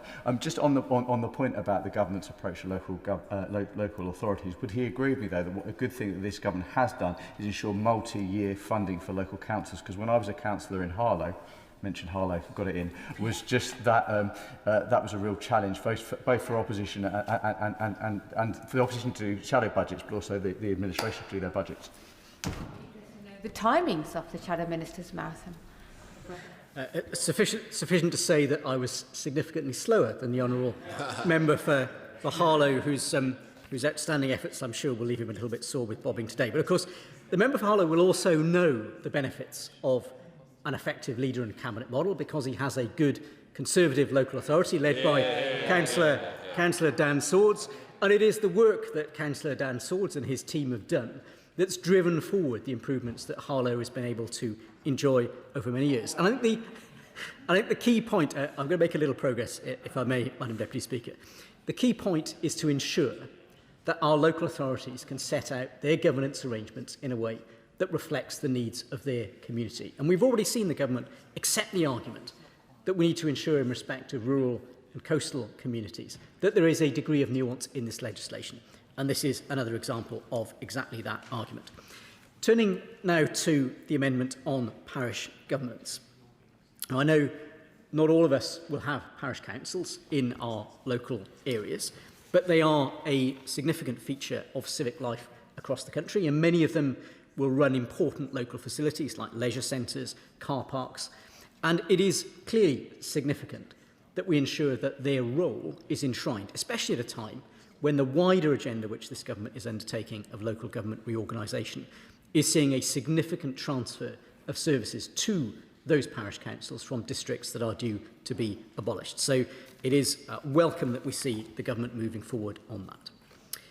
The final two amendments that we call to debate this afternoon are firstly in respect of the so-called agent of change principle, the idea that a new arrival in a community should bear the cost of the consequent changes that are there because of it gaining planning consent. So if somebody opens a new music venue or builds a new residential development, that should not be at the expense of existing and long established uses. And many of us as constituency MPs will have had experience when, for example, a property developer creates a new residential development and then seeks to close down an existing venue like a local pub, or in my case, I think of an example to do with a bus garage, because they were concerned about the impact that they would have. Now, clearly, those established uses with prior consent need to have a degree of priority, and that's something which has already found its way into law in Scotland. And we believe that it is a reasonable recommendation for the government to take this forward and ensure that those existing uses have sufficient protection in this bill to ensure that they are not subject to the unfair impact of new and subsequent arrivals seeking to pass costs of mitigating the consequences of their activity onto them. And then finally, Madam Deputy Speaker, the Amendment 98 on the Secretary of State's powers on changes to strategic authorities. It was something hotly contested as this bill made its way through committee, that it contains chapters and chapters of new powers for the Secretary of State to direct mayors, to direct the combined authorities. And that very much goes to the point about this being centralising legislation. So whilst it introduces a new layer of local government, it nonetheless results in central government having significantly more power over how the powers to levy a precept are used, the powers to create new housing development, the powers to create zoning to ensure that development takes place, the power to bring together groups of local authorities and to assume some of those responsibilities. All of those now fall much more strongly within the purview of a Secretary of State issuing directions from Whitehall about how things should happen locally. And it remains the position of the opposition that as supporters of devolution and as believers in devolution, that we should not simply pay lip service to it in the title, but we should ensure that those measures have the consent and the support of the locally elected politicians whose mandate gives them the power to make those decisions on behalf of their community. So we remain determined that we will push ahead in favour of that principle of consent and ensure that local communities continue to have champions who will speak up for them in this chamber. Sobel. Thank you, Madam Deputy Speaker.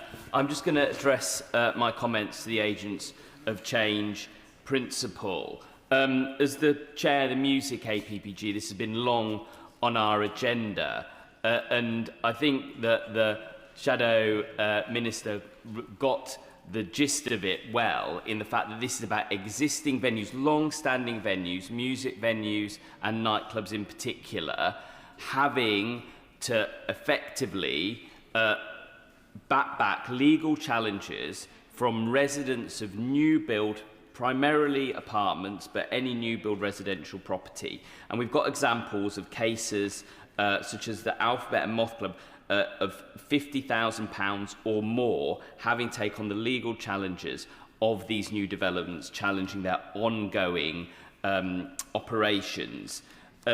I had a case like this in my own constituency, which we had to fight within planning committee, where effectively an organisation called Music and Arts Production, who undertake work for those excluded from school to undertake, as I said, music and arts education in their building. Those young people otherwise would become neat and are kept in the education assisted by Music and Arts Production. Their service, one of their main sources of funding for their service is a night called Cosmic Slot, which is a night on a Saturday night, which raises very significant funds. Their area is being heavily developed in terms of residential development, Mabgate in Leeds, and there was an issue where there was going to be no protection from a new block of flats and no mitigation for sound by the developer literally opposite their proposals. Leeds in its local plan had not mapped music venues or nightclubs at all, and we've had an issue where I received thousands of emails, literally thousands from as far away as New York, about this planning application. We had to have very significant discussions with planning department and councillors to ensure that the necessary stipulations were made in the decision for noise reduction, and also the fact that the new residents could not effectively close down that club night, because then Music and Arts Production would have to close down and all those young people would not be able to take part in that education and, will, as I said, will become neat. So I've got sympathy for the minister or ministers dealing with this in the fact that MPPF has, throughout the whole process, not on a statutory basis forced local authorities to do this. But I think if we looked at routes through secondary legislation, through the local planning process, to address this issue, because at the moment this bill and the MPPF does not adequately protect venues. And so what I'm looking for is for some reassurance from the Minister, who I know in her own constituency as well has many music venues and nightclubs, so it's obviously something that she cares deeply about, that we look at the agents change principle and ensures that both locally and nationally that the relevant protections are available, and we are not going to see further pressures put on nightclubs and music venues who are already suffering under, for instance, not so much the music venues, but nightclubs under the business rate increases, obviously all the other cost pressures that have happened recently, and the additional costs of having to fight developers will eventually push those venues out of existence. Thank you. I call the Liberal Democrat spokesperson, Zoe Franklin. Thank you, Madam Deputy Speaker. And beginning with Lord's Amendment 2, the Liberal Democrats welcome